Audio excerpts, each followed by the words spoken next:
know the media? Does the media sleep and just conjure stories? We send the stories to them. Because all this social security, corruption, whatever you are looking at, people are looking for these security outlets because the future is unknown. Who can climb the ropes in Ghana today fairly? Even university admission, people come to the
The CIMT Radio Program of the Year, Ekosiisen.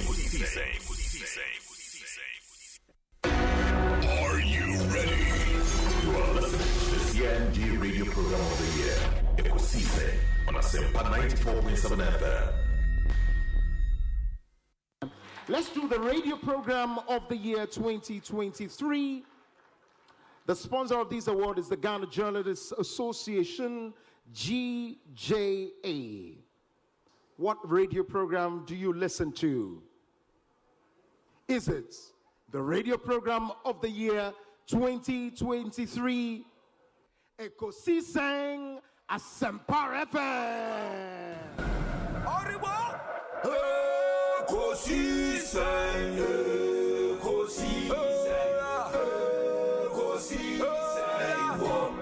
Asempa FM.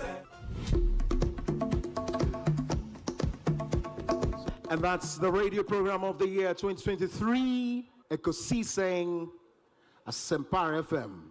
Let's now do the 27th award for the ninth radio program of the year 2020. The sponsor is the Ghana Journalists Association.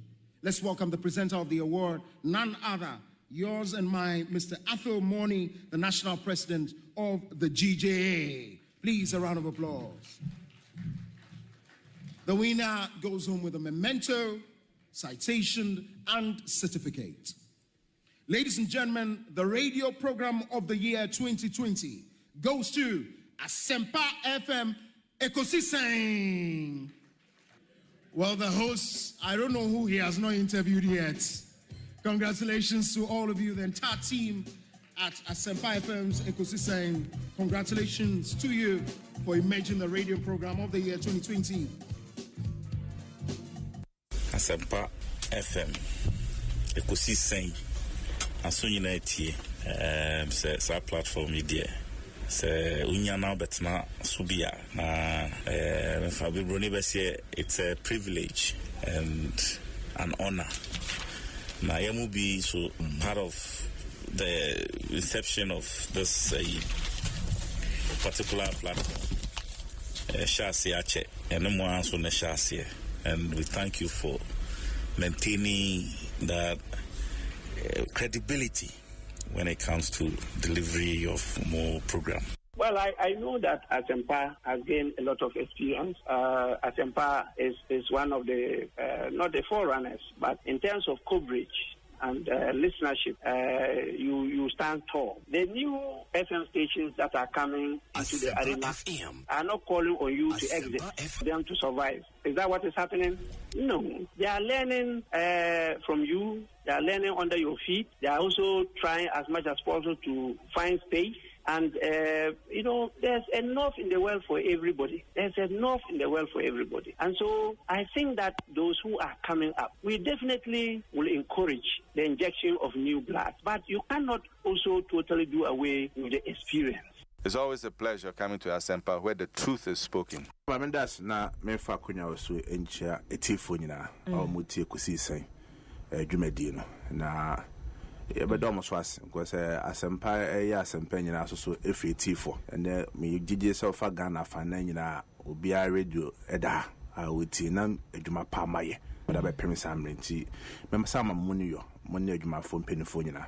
Sometimes when I'm listening to discussions on Ekosiisen, I'm a keen listener to Ekosiisen. Every 2 o'clock I'm on it. I'm listening to they are the current issues on the. Yo, many kind Ekosiisen mutimkwa nano and you nyamwa yadi ashtamu eduma pa mwayene award ma mwanya. Nijidi pa se dance Ekosiisen Asempa. Monsogana sebi mamin kebino mu pia mo ma kweli titru sani amodi akan kasa ye adwuma ebia wo de bia otiti ase na nsem bi tu kwan konenam America New York abonten taxi amfa na dipakon otie Ekosiisen wo taxi no emu eye me nwanwa na nso ni nyina ka ho bi na ya bomo abaso amamon Amen. Presenting the award for the political program of the year, radio, going to Ekosiisen of Asempa FM. Ekosiisen Asempa FM. Political program of the year, radio, Ekosiisen. How did it end? Presenting the award for the political program of the year, radio, going to Ekosiisen of Asempa FM. Ekosiisen Asempa FM.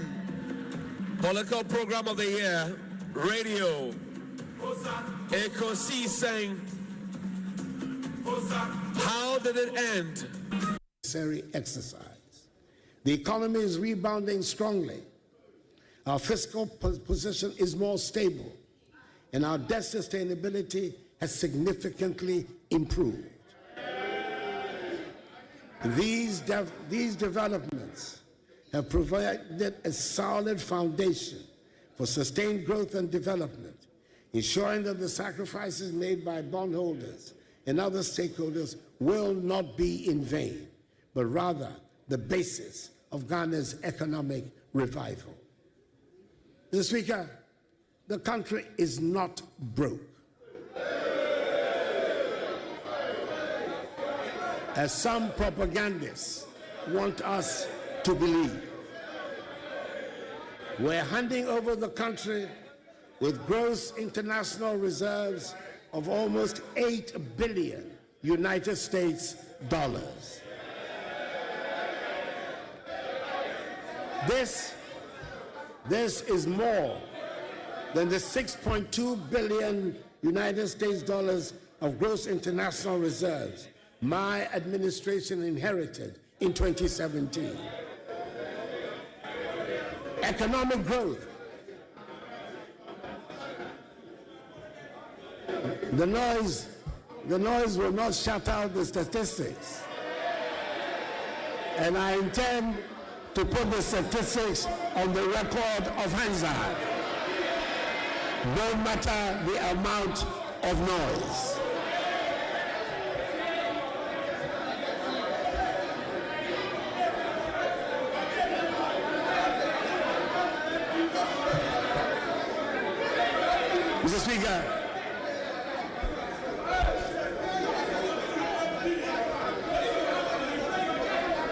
Mr. Speaker, economic growth. Honorable members, the level of interruption is high. Please, honorable members.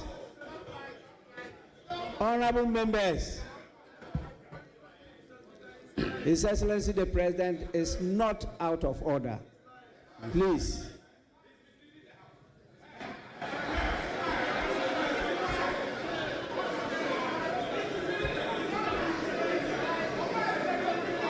Honorable members, your statistics might be different from his, but that doesn't mean he's misleading the House. He is in order. Please, Your Excellency, continue. The statistics cannot be different.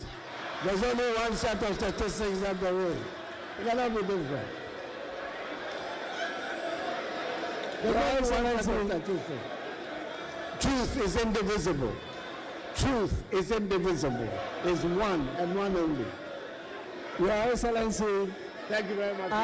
As an accomplished member of parliament, you are out of order. The most important intervention is the Agenda 111 project we have embarked upon that aims to place a hospital in every district.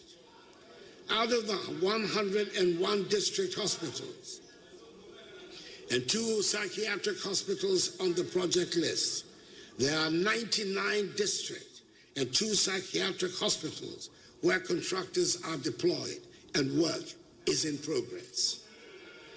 I'd hoped that construction would be completed on all of them, but that, alas, was not to be.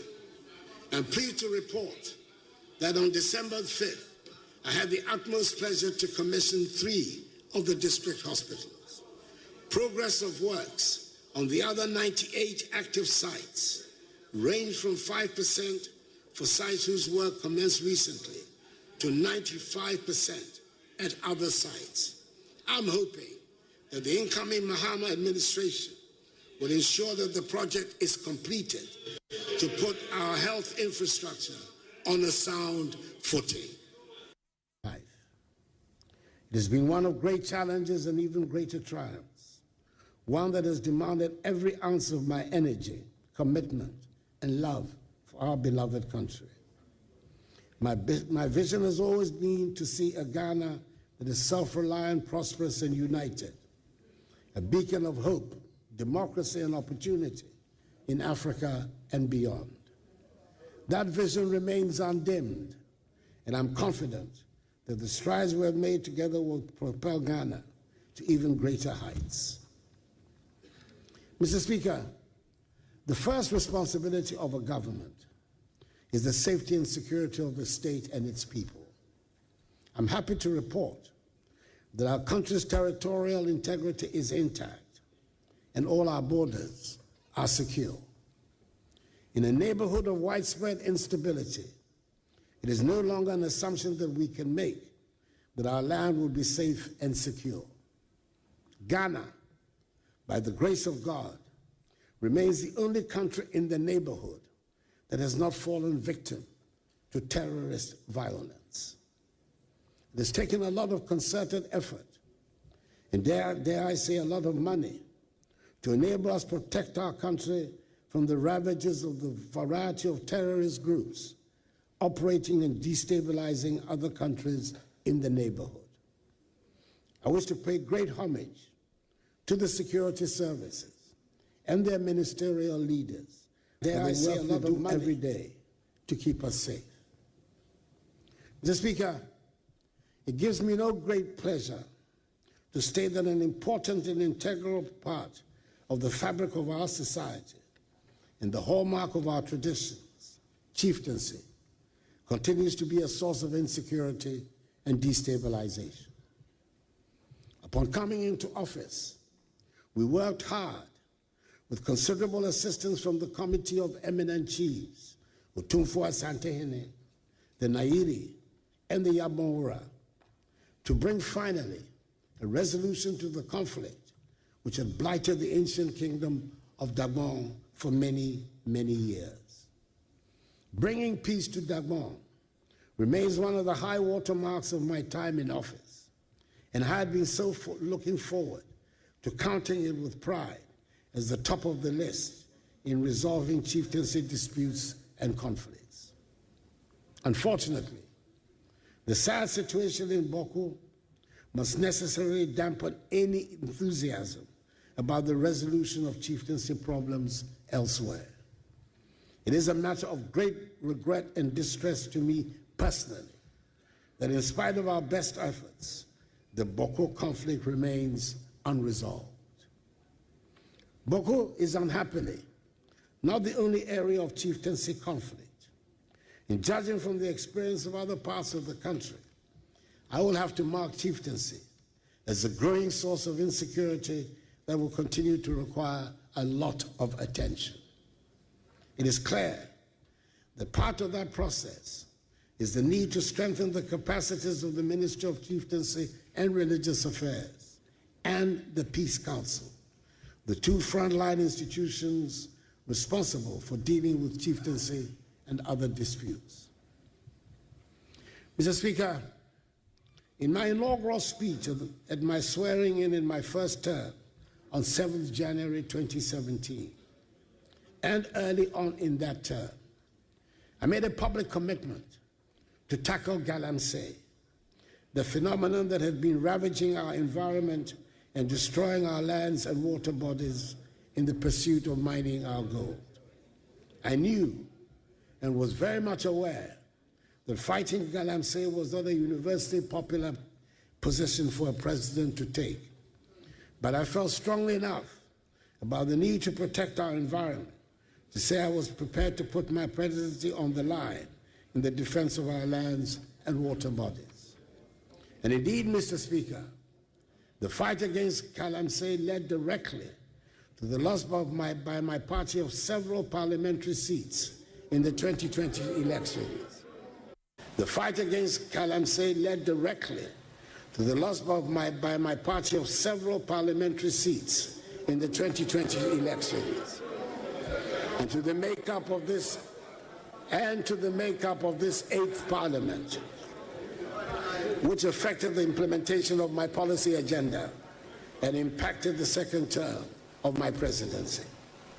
I welcome the many loud converts to the fight against galamsey that suddenly appeared in the run-up to the 2024 elections. And I pray that more and more of us get to embrace the need for the protection of our lands and water bodies. As I have stated on numerous occasions, the fight against galamsey is not a fight against mining or the extraction of the gold the Almighty has so generously endowed us with. But we owe it to future generations of Ghanaians to extract our minerals in a manner that protects our lands and water bodies. Thank you, Right Honourable Speaker. Honourable Speaker, I'm grateful for the opportunity to thank His Excellency the President for the message on the state of the nation that he has just delivered. Mr. Speaker, I need to remind you that the people of Ghana have already given their verdict on the true state of the nation. And that verdict was very, very clear. Economic hardship, huge debt overhang, high youth unemployment, hopelessness, and more. And we are thanking him for this.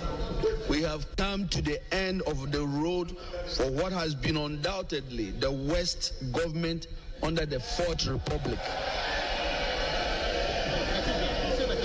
Honourable Speaker, this abysmal record was confirmed on December 7th when the people of Ghana returned the most overwhelming and emphatic vote of rejection of any government ever witnessed under the Fourth Republic.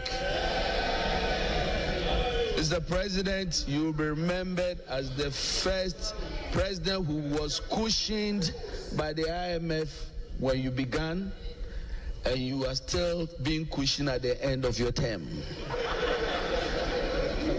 Mr. President, you left something very important in your account. You left out an account of your promise to God to build him a cathedral.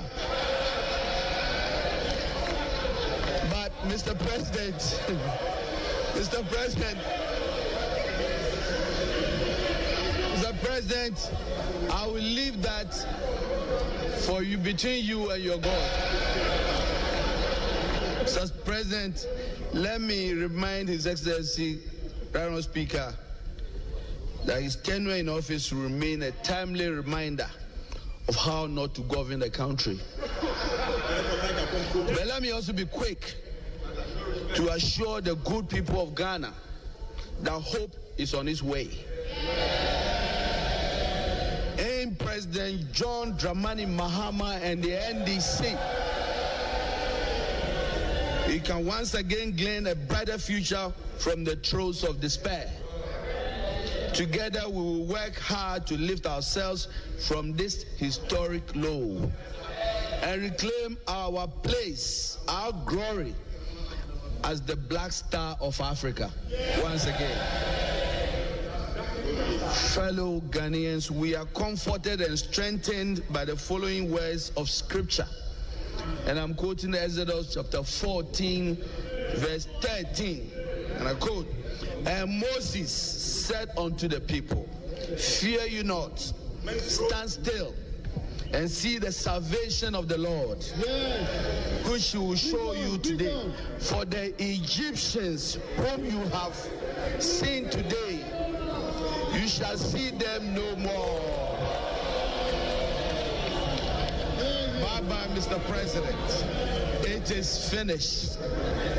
With that, Mr. Speaker, I thank you very much. Ekosiisen on Asempa FM 94.7.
Ekosiisen on Asempa FM 94.7.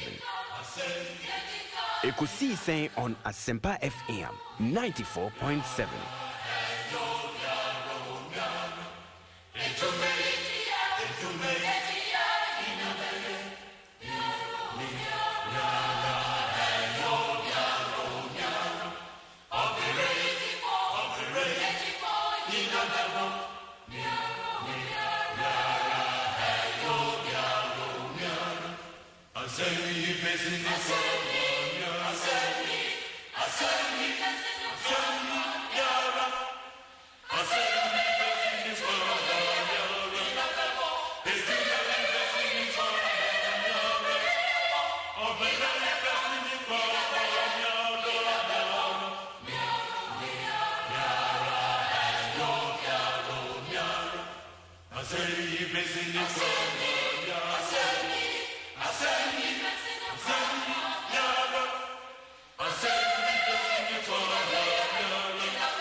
We are so negative in our focus when it comes to the we can't do development and that is our problem. And so we project Ghana in the negative way. So I have so much. When you development sensationalism. Then the big one. I mean, right, negativity when you beat itself. When that's happening.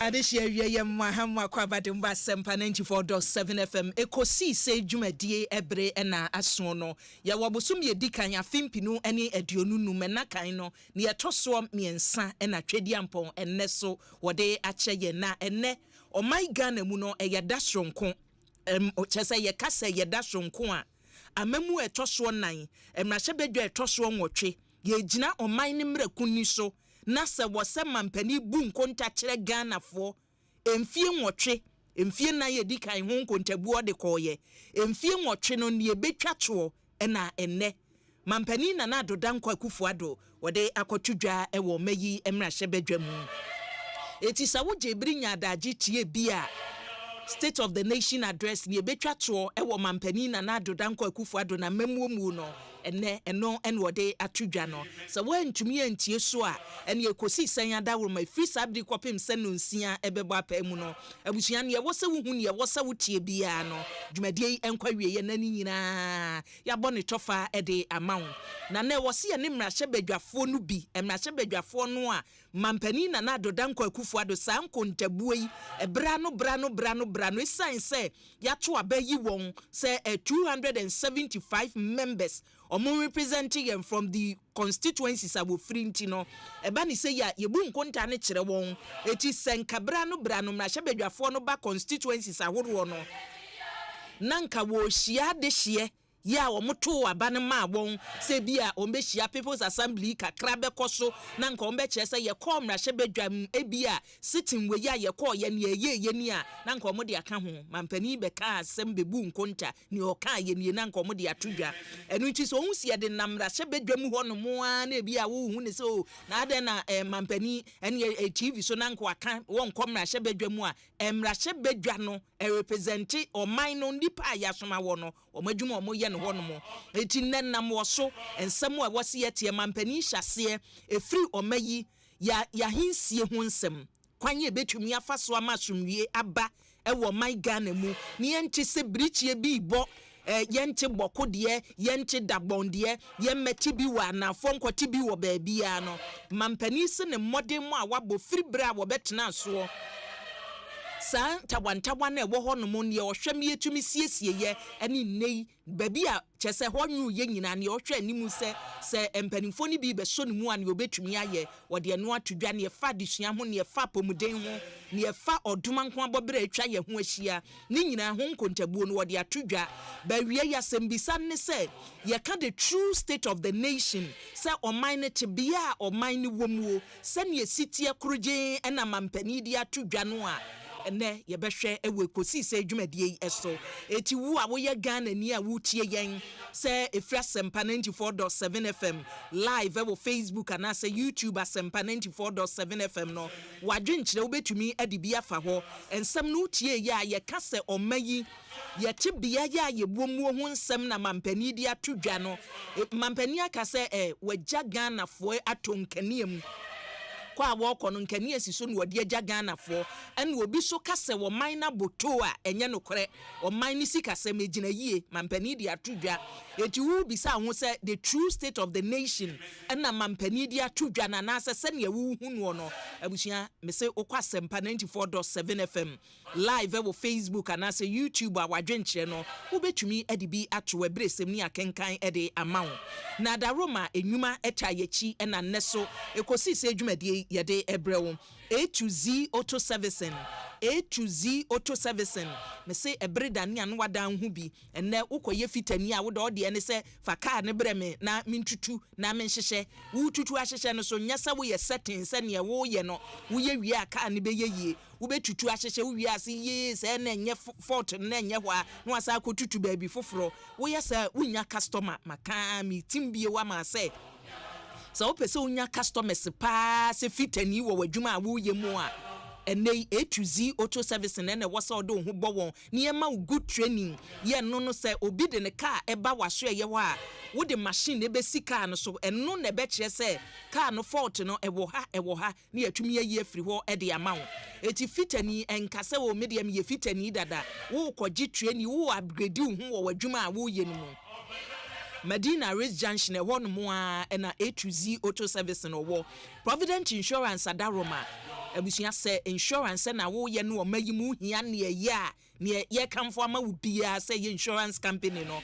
ye si afefufuro no mu sabri free sabri ko na insurance no ubetumi aye eti ukọ Provident Insurance a ye beta wachi 2074 ebo ye chi dom 2074 kwaku voda no na ode afaso na mtie na yira nti voda no na chese ode afaso eti abusia 2074 eta yechi Royal Kingdom Estate sebo yechi dom baby aye si dan a eho tie dan a materials ye de ye dan no ya ye ne yie na Africa Cream Macre kese bills for kita ye mu kese bills na se wanya asase no na de be 20 years so da so teta hu ntumi nsi a oba ye beboa wa mo atumi asine kama Ecobank Ghana ebo ye chidom Power Jet Batteries adaro mo kita ye mu as a sports agency obani ni mbo ye goalkeeper na pese selection ne bi kano ne ye de no ekwa amnoni a as a sports agency na chese ye yes scouting ni nyina ne ye de nkwada no ko my way insurance eta ye chi Sintex tank adaroma obo ye chidom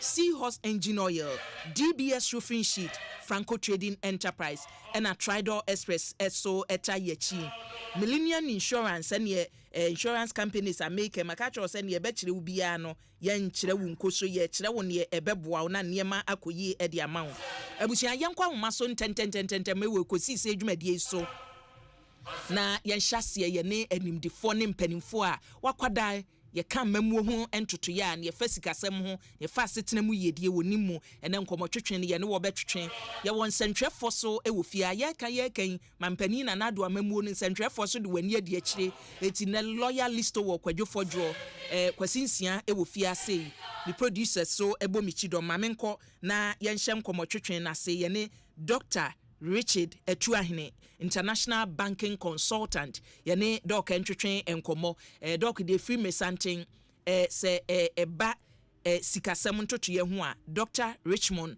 Etuahene oboa ye da doc awie ma mema wa fishiapa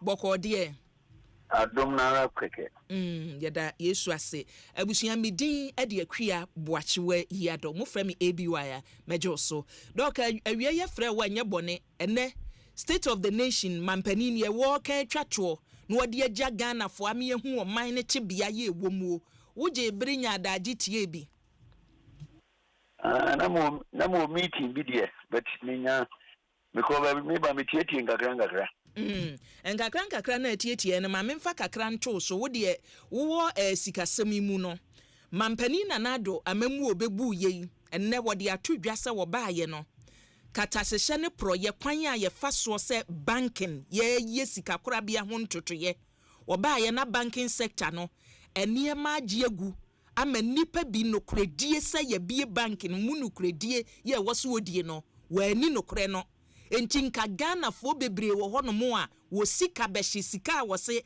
yaboa no ye de kosie enko sika behye enso wo ba ye oye ntotoye se da bi sa banks no ne ye wo se ye kabom ye nkamom ne ye wo se ye gi wo license ye nye no ebi dwen se wo no se wo ba nipa bi na nani samwon ene wa begu wadwuma da bi wa beboa Ghana fo save money donc mo na mo wo sa sector no se mampani eka bua ni sei se ne wo bege ye ni a ene yi sa na wuhu no medase banking sector opa ye best start economy ni kwanza ni aba banking sector economy no niema ekire se economy economy no eye usika Ghana na usika ahoden na omampanyi bagi akunwa no na yeka BBC inflation na Ghana inflation na 15%. Sisi ameno ka say 23%. CD na 4.40 to $1. You see, I'm not going to say 15%, 15.75 versus cities per. A car, now you're dick, we are seeing now you're 29 billion. You see, I'm not going to say you're 56 billion. You're a former, you can't poverty, or here, Brubura. Uhiya bubro na ye 23%. This year World Bank for data o country uhiya bubro ye 30.3%. Ye kan krofo bubro a omuntimi nidi we kura de so $2.15 a day. And kura de remember World Bank calculation we kura de dosun because kroma nipa di $2.15 a day no. Me hu nipa o kroma. Because it would $2.15 it means that you see how what times say $2 times onam okobe 3,000 na sa indicators no ena ye say obeto ye ne say na net ye nti so obi ka kire me say waye ni ya na me hwe ene CD 4.40 na na 15 ya obroni be ka to say inflation depreciation is about 250%. Sikano aye deja 250% deja. Ekano na ye 29 billion. Sisi ye nam 56 billion. Obekaya afra se ne afi mu ye si ntimi ntia ye ka nti ye mpa se ye declare bankrupt. Udu obi kana ntimi ntia ye ka se why bankrupt and now why insolvent. Ghana was actually made bankrupt in 2022 when we decided that we cannot pay our debt. ABC Ghana abakosem 67 years or 68 years ABC baby. And this will be can say o man no mebe fire ekonim mama data mako benson o pass ya ebien ho obenya positive. Ebien ho a obenya yo komata o ye nso hwe a ka be pass. Nti obi kasa ya na yen hwem data kasa ne de o kan e be kasa wo kan no wano a ana wano a na wo kan because what the figures ni gine mu say the maka poverty level the depreciation see the Ghana debt even Ghana defaulting in 2022 eno de meni obi anya adwene wo ho bank asem memra bank ansa na abekọ bank de no sa figures a wode mai ene se mu no mu nkasa keke mu yusu data se ye hwe nko baby a wo fa friye ene baby a wode aduru se ohi baby a wode abeduru ane uja no honomo se ye fa ohia buburo de ne wo ka ede fa ho ye kofa eka na Ghana de ene ne baby a ye de aduru a mo de nkontabuo ni se wo be fa no se 29 billion na de ba 56 billion na mo be ka se baby a waja no nye se ohia buburo from 23% ne be si 30.3 so a na se money mbe ka se enye but mampanin ka saye mu wa ka se oman ne baby agina no emfa ho ne covid eni chese challenges o hia ye nyina no ne ono so ni de tekita no ne nkontabuo kire ne se wonya oman no se oman na bo oman to sikanim oman ni gina yie e wo sikasem mu ejina se mumu nkontabuo ne wo boboso yi ene mampani de no ye betumi akase o mampani de covid abam etie bi e free covid e ba no se ye de covid no toton se da bi obehia covid enti after covid no se ye tumi abedrum pempenso yi na okase ye a ye betumi apade ne se o eye e wo ho medase meni aba medase me pacho covid no enya akra ene Ghana ni siye nya hankwa ni siye oka Ukraine ntokwa Ukraine ni Russia ntokwa ni yankono akra ni yankuru kumase ni yankono bolega omaya etwa ye ho ene ho asem grad wo ye ho toto wo mo a Ivory Coast inflation is 2.3%. 2.3%. COVID nipe wu hano sa $1,500 ni wu ye. Ukraine mtokwano enye akra ni yekono but obi obeka asema oka Ukraine any Russia. COVID dia wo kan Ghana ha na aka 1,500. Ghana has 1,500. You know so. Nipe wu ye na nuru 1,500.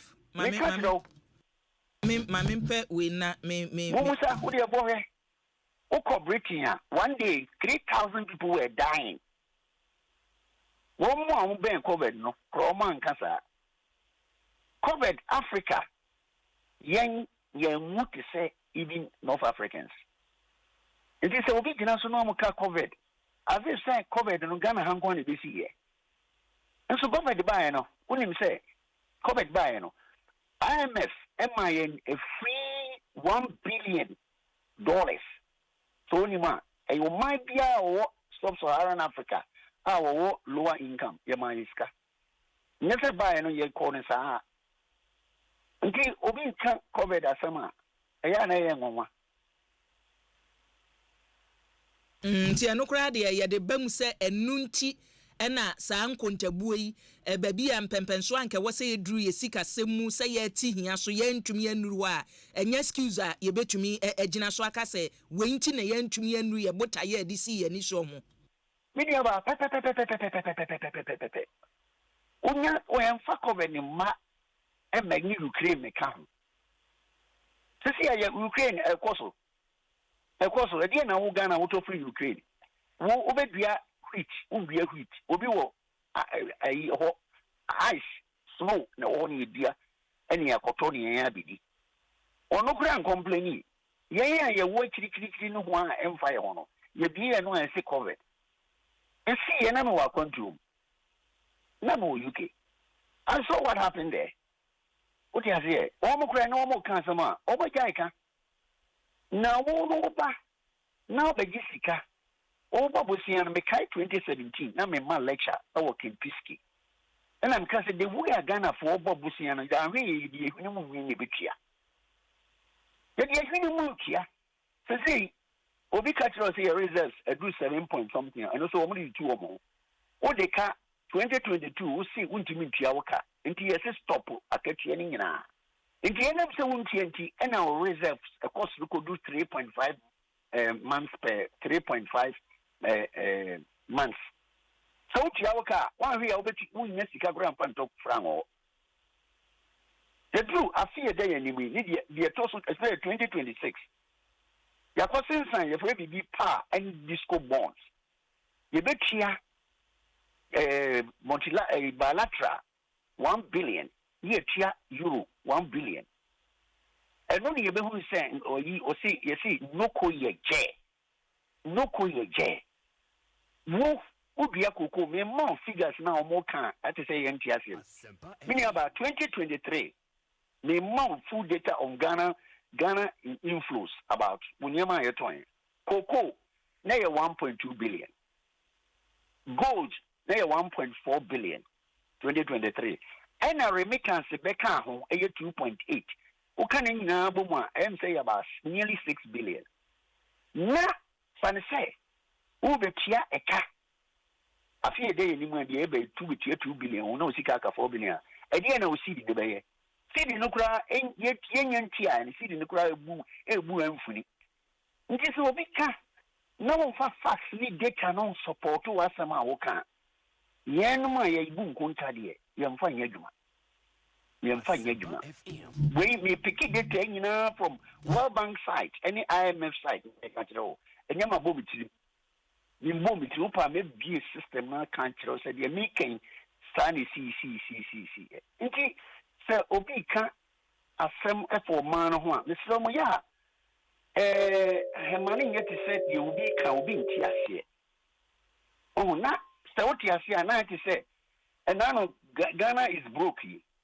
Men and Coca wants a more radio station be. No more radio station because now, meditate, yeah, I'm getting the master, the boom day. Monja Sagana no, it is Ghana and Ghana. Obi what them will be as an associate about to know saying Ghana what ya. Ghana no, and near more danger baby. And he Obi Kayana a take a crack.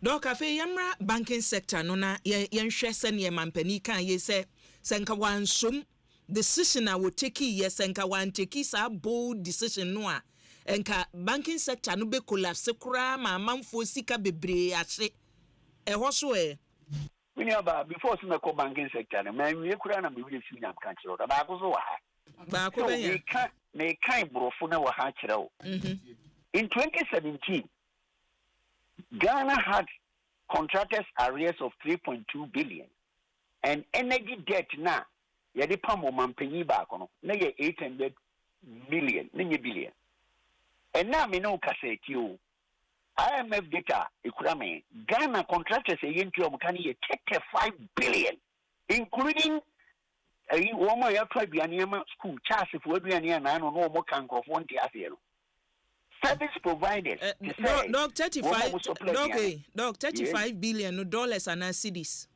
me cover 35 billion cedis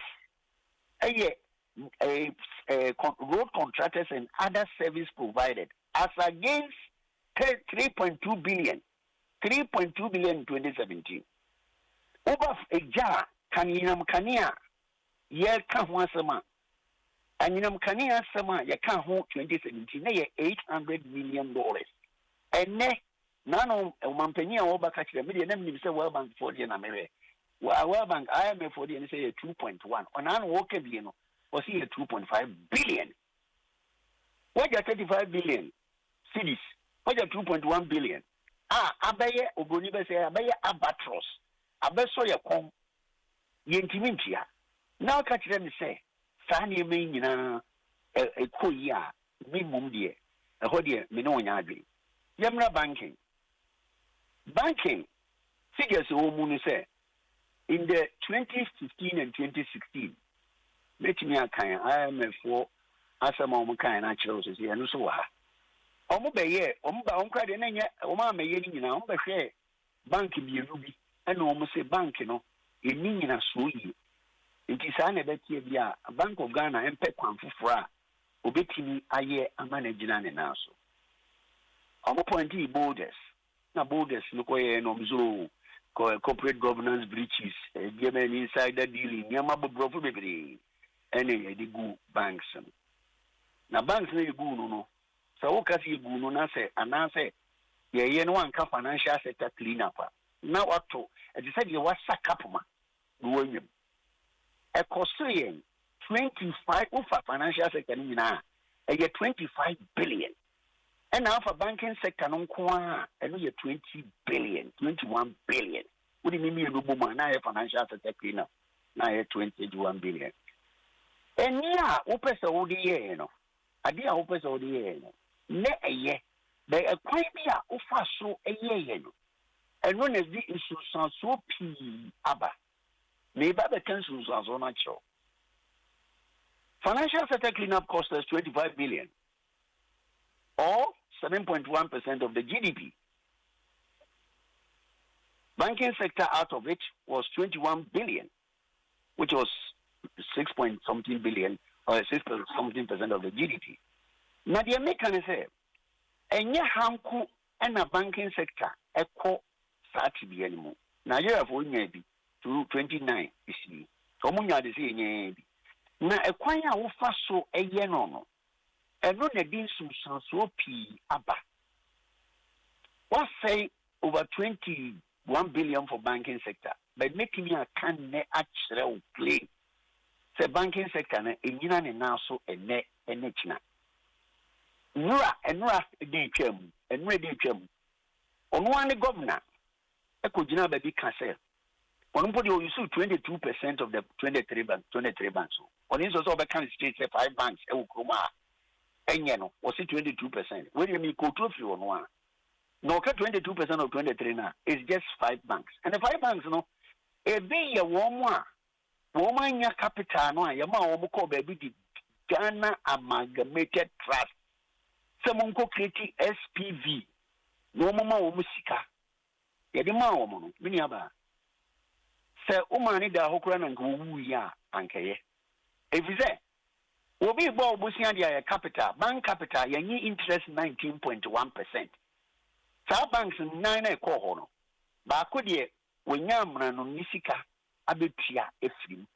na miensa akamu no madam ye bio mu paper so kire wa enura wa ka no na meka hye nkofo se asama maka aka o ka Ghanaian banks na aka no bank ne ye nkron emunum eni nan eni ti eni nse efri se ebinom miensa di ka ne de ena bi de mfa ne nkanse ono so nke ba ne nkanse be ya ka me mo wudi nkire wo say na bi gina nchen na miensa na aka kan nya bi ho no omu nyina ko san line ko gat doc edi ntina NIB de mfa ne nkansem oh na se de wo de so dai ya wona de wo wona so wo da do ya financial stability ya see omu de yen treaty ni no nka ho wo ono wo be 2018 2019 wo da FM nti ono de ne beka ho a na o de miensa bi kwa obukọ ga atika ho na banku bi a ope ne ho asama akọkọ bosia kirefo ama ne capital asaya bank ni yedu Ghanaian banks ngwa ebie na ogina ne na so governor ne num to ra na o kan e nti so be gina o ka se bank ni migu bie na meka bi bo mu na me ye ya mi nya ba enko se de na o si ikono no anko ye ebi se GAT capital na the man you do 19%, 19.1% every year, whether you make profit or not. And I must say, GAT no go share any bank no so control. One more modiano, woman who baby. And at the I am so composed so metra. Obiaba or so was a bank here, and Minto. And see, Obika shows them major banking sector, Mawa. Mamma, the basic information. The more who said, yeah, cano, what do I know? Cadia, Yemre. But a dick cannot run a maybe bought near mammy who actually are because of the mechanic. And see, Bankino, in Yanan also. Now, at the back one, mechanical radio station and on Sunday, and say, yeah, capital and yeah, Cassie Bank in Indian and us, only the Quintia Bank in Indian and us. Yeah, inflation. Any currency depreciation, Bemono. A say bank capital. If it's a Recosa, you get recapitalization. Yeah, recapitalization, a bobacho 2007 year back, 2007, for time, President Voya Bako.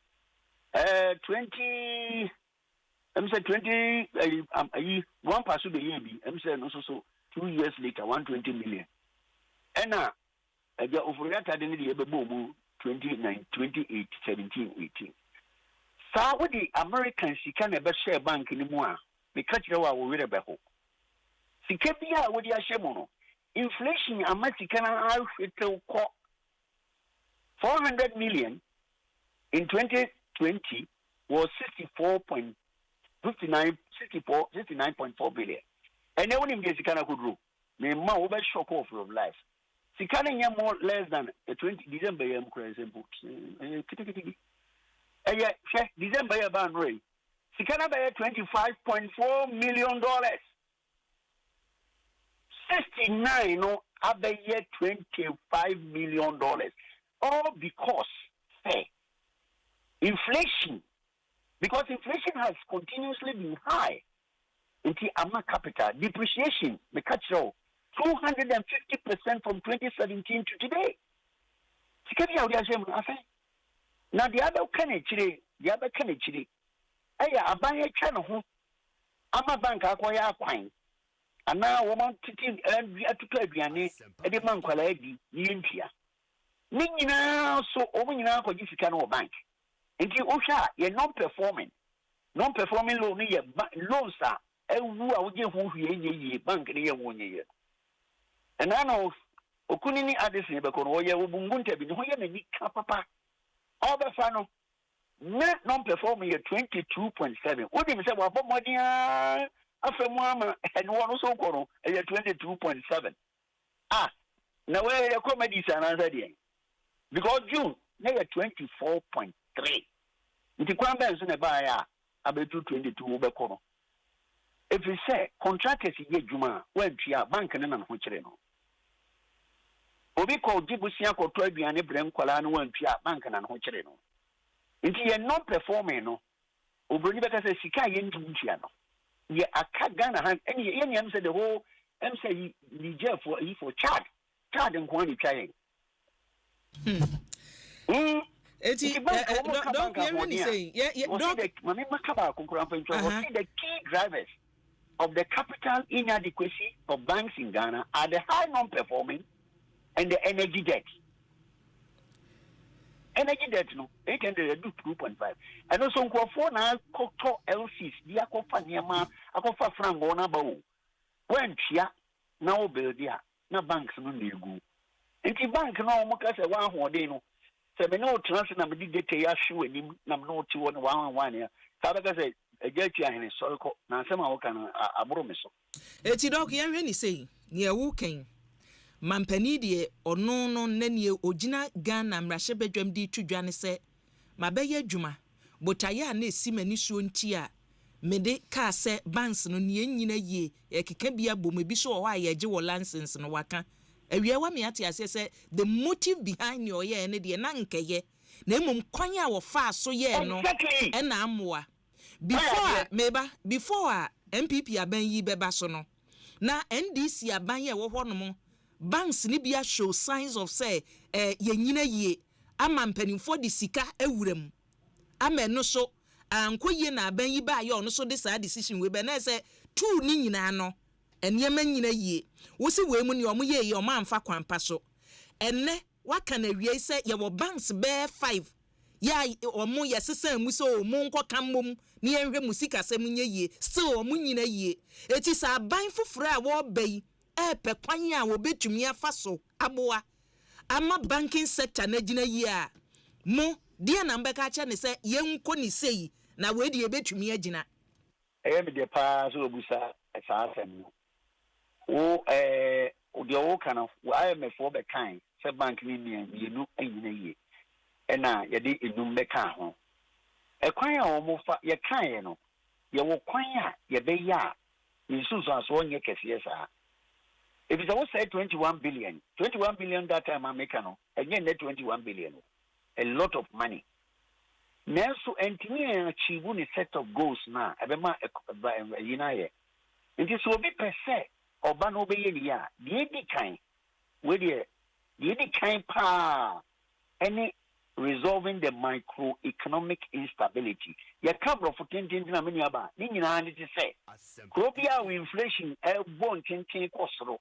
Probia we sika na ayese ponkwa bodam no se wa masa oniema miudu a mafoma emfa ho ne de opese oye banking enko na nim da ngini e wo ha na ukaya bank bi okroma wase me ko nso wo Ivory Coast wanko Ivory Coast wa fi ha wanko okwa Ivory Coast if you say wo do sika $1 ko ha at least say kura benya 90 cents yen ye de no wo de $1 ba ha wo benya 25 cents a make kire wo nti obi a obebe mu de edi kan se obehwe obroni wo mu abrofo economics for this microeconomic stability, which means say you need a lower inflation, a stable currency, and a lower fiscal deficit, which the bank currently, because of IMF program, we are falling within. But the inflation idiot, we in Nigeria, West Africa, that's super. The currency so and now it's free December 2020, December 31st. And by December 31st, over here they say Ghana currency depreciating more than 30%. Maybe the toss being Yetimi Boboka be near Jahoko. Yabobia Jano, Yabia Mampany Obano, my country, 35 billion. Contractors' debt, energy debt, energy debt, I count 2.5 billion. Ayaka, the Opeso NSA. As I say, ye audit, your friend be audit. No one says that no. Ye cano and one no. It is silent, is your friend be refencing. Or to them a fat the war no. Now I share quanya, ubeti trianing kakra. If you are Bosumi, be a metia 3 billion. Bosumi be a metia 3 billion. Bosumi be 3 billion. Contractors that no back of home. Energy, the Anusuti, and also back of home. It would finish Shenesa. Now Kabomwa, a beboa. The Nina Big Nipa, and yet Passano. nipa awidare mu eche banking any finance sector ni yie na ma enye sade a de oba no na sam no hu kra say de oba o mo abeto ye no because adira hu say me say ye DDP bank obi an ho nto no de o mo ho ato mo no ye abrofo bank ne de o mo okwan a o mo fa so ye niama. Even DDEP after the banks, the 5 banks are no kind. They are still not strong because already not performing how. That's why the chat we interest. A bit we say who and that Oma down many and a treasury bills and Omania break and Omoto trade because I heard the Okoya you non performing a UBR. What do you say? But who call top treasury bills are and why economy no because contracted via Megisika and Goyaguman Boka. Or the bank is one who is only treasury bills. Or treasury bills, yes, as when you see crowding out. Once a whole palm, woman making a Jessica, ama economy, a coso. Into will be a war banner. Asempa can say that, Odo. Will be a two no. Asempa can say that, Odo. As I say, money libre. Nasani may a mabosui, or money libre say, let me aye. Because Yantini and Yanni said ye can only there. And Yakosi caught no time punching. Tinacha said, O may baby, ye seek a sem, yantutu ye ginano. Say, Mampanica, se me jenny ye gina year, and yanokore. Because, Tio, and one more I can't. What him said, loss of investors' confidence. And go from fact direct FDI, foreign direct investment, Mahabimu. And then one more data on the buy. What do we think about Usro? Because you are not sure the value of your money. You are not sure because I know the $1 bar, not than 50 cents. I can't remember. International investors, FDI, foreign direct investment. And what some way DMI? If you say, Obia person or Bahano or Jim Senny Sikano, now who are they way?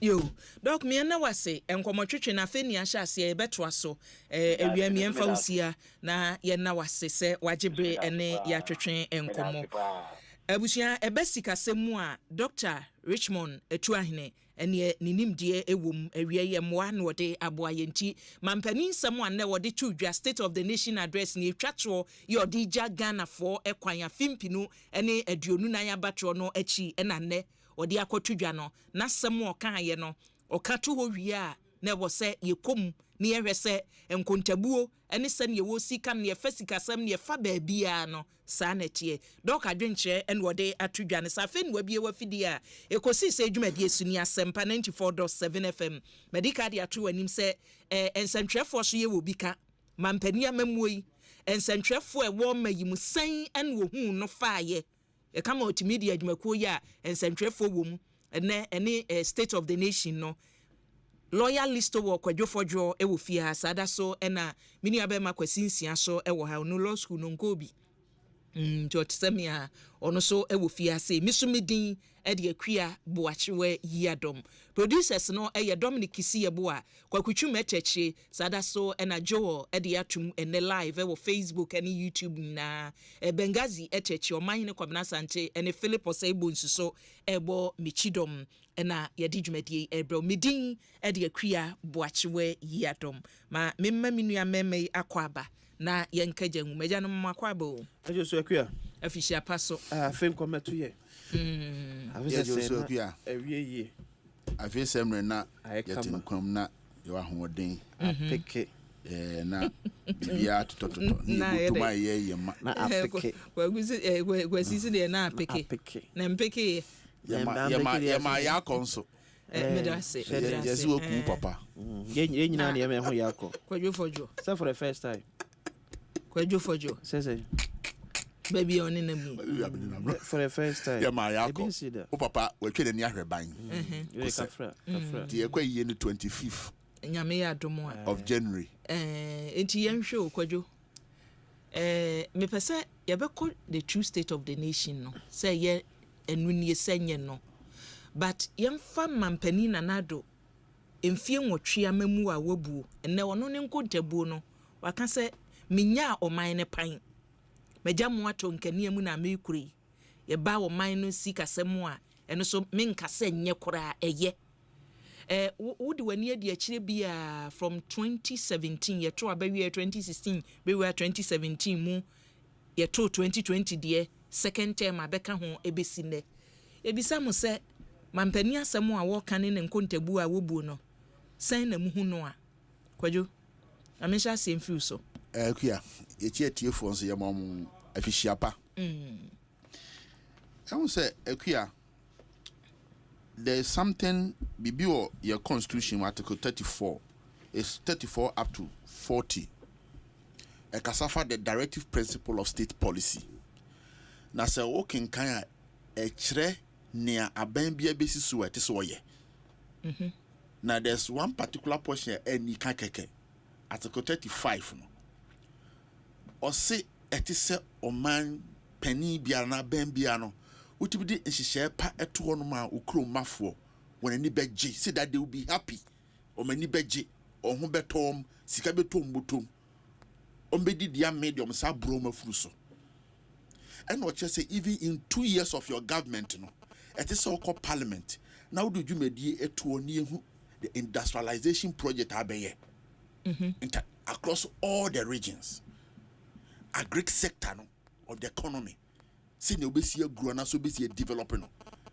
Constitution it lays bare what ni go article 34 e kwa ni nyina e kire se obema beko paternity leave oba beko ni nyina wo ho. Ne nwanwa ne se ya menyo kuo no a ebe aban mu no. Mintimi mu se wodi wani ehwe. Wodi wani hwe sa enhihye na wona efa nyansa kwaso twro constitution no wodi wani ehwe edi akire en ebua wom na omutimi de twro mo manifesto na wodi ehwe omampuntuo no say ye the sa skill no the directive principle of state policy no see ye the two on mo a betimi aka say any politician ni bia no anase government bia no wetimi meet sa standard no Asempa FM obi no wetimi meet sa standard no na essence obi antimi meet sa standard no ni omudi ba yedi akire yedi ani di akire ni ebu ho nkonta no eno any omo manifesto say ye be say enti busa ho say so ni o ka se obe no waye ana wonye ye na oye ya oye ne sen enti mpempi ni me se obi ka se aban bi aba na so wonye hwe a mesisi oni akono kristo ni ana wenkremuni a oni akona di atro esan se aban bi en ho no wa ba e onye bibi waye bibi. You can question what he did. Ni oye no so oye ni yie so anye ni yie. You can question that. And it's also a basic hospital 1D 1F waye waye oye ni yie send a year penal doesn't meet the standard. That is what we can question, we can ask. No mu kunta no we ye kwan ba kwan na ye no edi na miensa etutu. Mamenko Dr. Jordan Fehono na enkomotwetwen no yemfa na famu na yewie a yemetwa so ewo ha sei sene kwadwo eka no eka mamuo no a ene obiya ni de akire enu nti na wose ebu nkonta kire wo Ghana ni eti wo ye nsantwe ni de ba wo ye Ghana ni ye wose ni ekwoso obiya sene ohunu utimi ka bi. Dr. Jordan Fe a senior research fellow and development economist University of Ghana Legon ena owo ye ne doc entwetwen enkomo na yenhwe ene mampani sam wo de twudwa no ye kan ye wo fam ene ne mampani de twudwa no say ye de toto ho a sa na tie doc awie mammo ahammo akwa bamra Asempa FM so mini aba no fi shapo afin kometo ye fie so me gidi say bibia boko ho adom bibia boko ha ene mampani anya de omayi tibia se ne esitia atudwa wie before awo beko Ghana fo dodo na akire omadwen ni omohwe animu se ebeba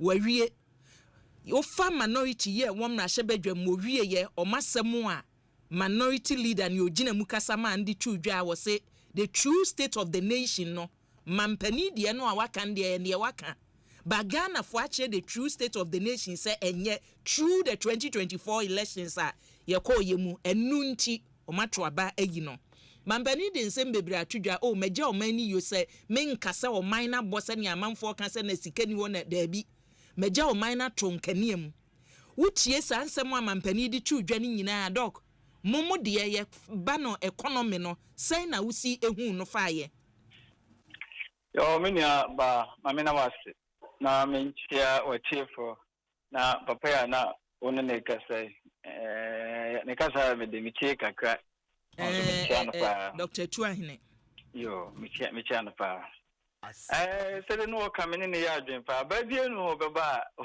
ye beka se wa anya hwe se wa anya hwe kra no obetimi ase bibi because overlego na mecha public policy at the kafra o at the PhD level na meba kafra say kwadwofo jodi na wo kan ya me de eco docs di so ene no and ye busa says what is public policy now because it is action and inaction of the government. It is about why what work also when you're here why bibi when you're here na bibi onya hwe kura na ye bibi sometimes your decision is not to act and you are acting your decision is that you should keep quiet, you should not act, and when you are not acting you are acting. When you are not acting, when your decision is not to act, it's a decision. You know, I not timid the baby for ever. Mame enko economy and some so said the Yera and I Kufado better no obeji free Yera John Dramani Mama and some na Yera John Dramani Mama so enche nyame boa next week on so babe Jeffrey nana adonsem. Ghanaian economy adeba kopa mepese etiefo. Enemy by drink a cranny say the economy is highly constrained from 1957 to date. And near me be a SN Kaye, Yentimi ye, and T. Ababia or Bebia, the wood this one, comping Wufio Mochano. Now, why a woman for him, sent him say, we a magician. Now, bet me, I yen near me be our Bayamagana for you and I and what toy. Sabra no way. Machira they are the tertiary level for almost 15 years now. Mommy, me when you be a machira woman over 10 years ago, I almost done enough how more pay Juma woman Juma. It is any panel about Fufobia Aba or Rishi Musa Abana Beben Juma. It is a good 4 years. Now Abana Bakacha and the unemployment rate is what and so no near Juma. Yes, any panel Sasi Mijakra, one year or Baboson. And yes, I can make a Neku by an official unemployment rate. Ghana 5.2 in the year 2016. Meneuka say official unemployment rate has dropped to 3.2%. And the will be a Jumaya and Daddy. The figure no children and the case of official unemployment rate. ILO measure near the now ILO so over criteria Makumaku 9. But I say, that person must not be working. And for you to qualify as unemployed, you should be 15 years and above. You should be ready to work and you should be available to work. And you should be chasing the last one. You should be available and ready to work. And you should be chasing. Young man, and now say economy is very informal and that chasing the entire year. Among folk are clearly now, but sorry say. Me try application na ko baby ako pay money and that is a Ghana service offer ILO criteria so measure unemployment. Sa anko funa omu tifi omu nyaduma omu benzo omu ensi kwa so enko se omu ko pay no. They are all described as economically inactive people. And Jacoba sana na ubo say unemployment rate no we compare US I would any year. Sabra me say US unemployment rate is higher than 3.1. So Ghana there 3.20 so ko fa figure no de kasa anything the Ghana unemployment rate ya pa but anya sa ene u fi Ghana ha e could do US ne u be nya adwuma ya wo Ghana wu nya adwuma ya so it is international international labor organization the criteria now me the measure unemployment no and to me reflected the true unemployment situation of this country. So about 2 years ago 3 years ago Ghana Service did something very good. Where labor survey and our BEM to BEM and our relaxing the affair of chasing or not there as far as that survey is concerned, Obia, when you're 15 and above, now when you're Juma, now when you're Juma by young Kuano, say, the Bintina when you're Juma, yes, say we are unemployed. I'm Saska service farm. Oko fasa, I'm sure no boys and now your unemployment rate, I could do 14 something. Let's just say, I'm not what to say. Ofre any power headia or memua or we are Juma or Mubea. Do 9 years and then or more hoka or Munya Juma. Tisanko from the dear no more. Tanko free and Kofubias and Komo, Timia Juma, and Kaomo addition to the productivity. The Babua, I'm economy netting ya on an city. And so I'm Antissa, name Momono, Yasoria, the Yabedi, the Yabanum, the Yabasha Yako China, near Quaco toothpick near their back at the dollar, near their B, yes, near the dollar called China, a coto toothpick near their B, yes, in Ewu and minimum Kasai, I do me from studio Metabaho. With a show, baby, I'm wearing a show around you, nation near me, or said, don't say, and a Ghana. Now, Mokra more studio on Montabi Amosheno, and Montabo Amosheno, don't say, and a Ghana. The Ayato, the Ayanum, the Adia, the Adifla, the Ayada, don't do na ya crazy Amanoni, ya the dollar. And the 10 Biano, Ama Aquense, Ghana, your destiny, a share, Obinsum, dollar. It is a Kobasi Bibinti. Na dollar no eye na pe na pressure abasi di so na nema bo ayedene na omana afetina ye basa na no ne sa constraint na me kan je say ya omana ye no ye de ye bra kwhye obinsam tisama no ne nsem si wo pe na ye tia na ya adwenho nema bo ne nyina no ne yenya enti eno na ama economy no ayesa nti obi aba or prepare don't money mama no papa so obey ade so the time na ensure anto Ghana confie mi ensa ensure na ntimi anto yie ntino akoso mbore dumso emma agricultural sector titi pansa mi economy ne say kra obedi so no the first year we ade economy need to grow 7.3%. That was the year 2013. The following year 2.8. 2014 2015 economy grow 2.1. Let's just say kra na growth na perform 2016 Yeboyemua so Kakako 3.4. But sir, Obibabusa say, they don't money my breast on the economy. The first question is say, na insuna Antono. Akoso mo a voter river is a free film. You know, the fact your land is not Kogupum. You make good use of it, say, an irrigation. Do draw an Kobas in Suno Quentini Antoya, Kakia 40 year you queer. Ghana and Tessa from 57 to date.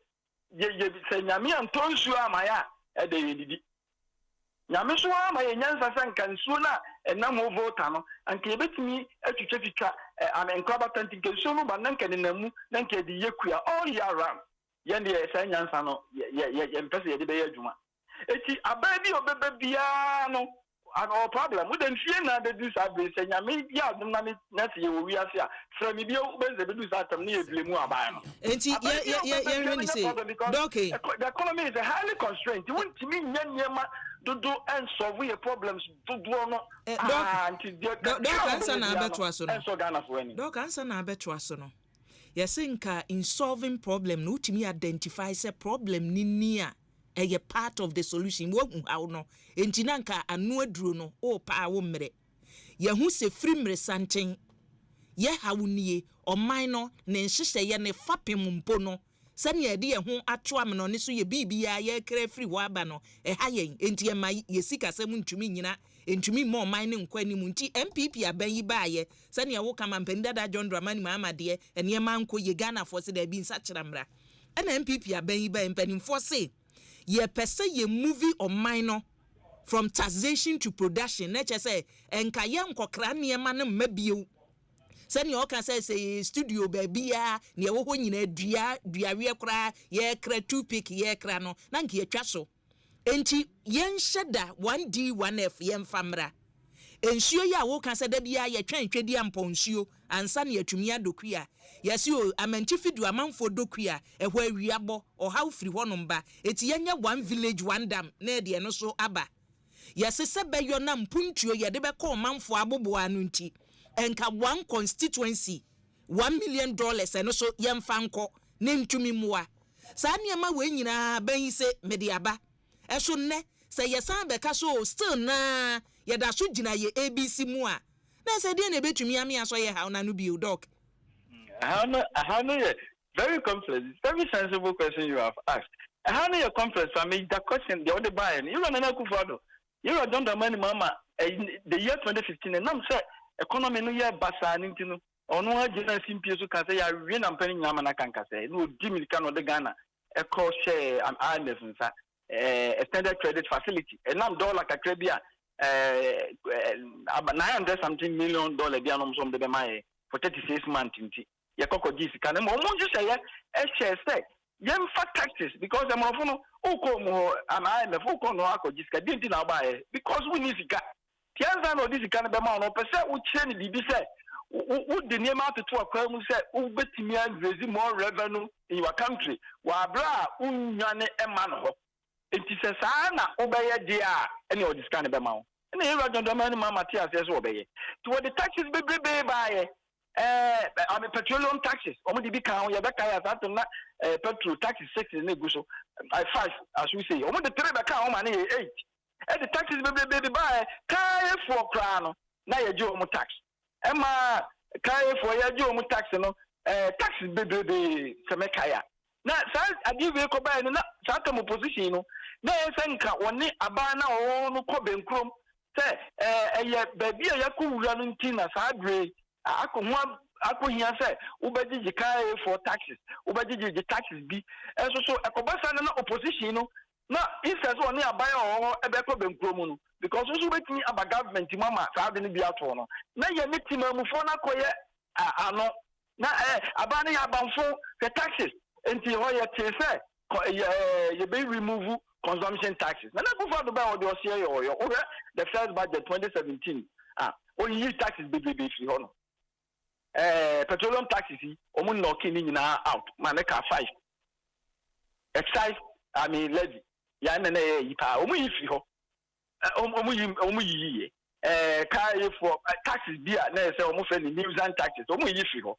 ba wonim ye say aba ye de botachi no an ye de bokru na ya nyini say ebebi bedro ma ye be sa akase ye nko an IMF nti the year 2022 economy ni sa konya problem ya na nwa be hia say ye be sa ko an IMF also de ukoso obekọ ope obecho say taxes ya wonya wadwe so obedije no obema waje entenu ntino na Akufo-Addo oba o kan say what the taxes oyi taxes efi ho ama producers koma do o mama o matini a produce no afei no he was forced to also impose other taxes and then because the economy is very constrained and say here na yi politics is free economy no the economy from and the politics the couple realities of the economy from politics ya be kosi ya basi ya de bia ye ko ye chi any doc nyam botire taxes be ba be 2015 me fatuma make a point na memra and the taxes be ba 2015 na say omu compro omu campaign no omu say taxes nye because na Akufo-Addo also be taxes na say also the taxes ni bia ba no ho asem na me di ho komo na but say o ka say he was forced to implement taxes or the buy na ade o ka say wonye no he was forced to do it ono no ma ye hu entoto ye odi begu akwan mu say me ye 1D 1F no a ye be produce sa niema bi wo mayi mu niema ye kraba no enti ye na nkra bi ma ebe me yesidi na gina ne na so se ensuo no akuafo do na ye nya nsuo a ye kokko bie sa one village one dam no ye koye no no fo ho no mo a ye benya nsuo season bie mu amomado enti bribe na ye sign he was forced bio ema eniema nko ye die enti na niema na nko ye ma memmo na Akufo-Addo abaso na menka se sa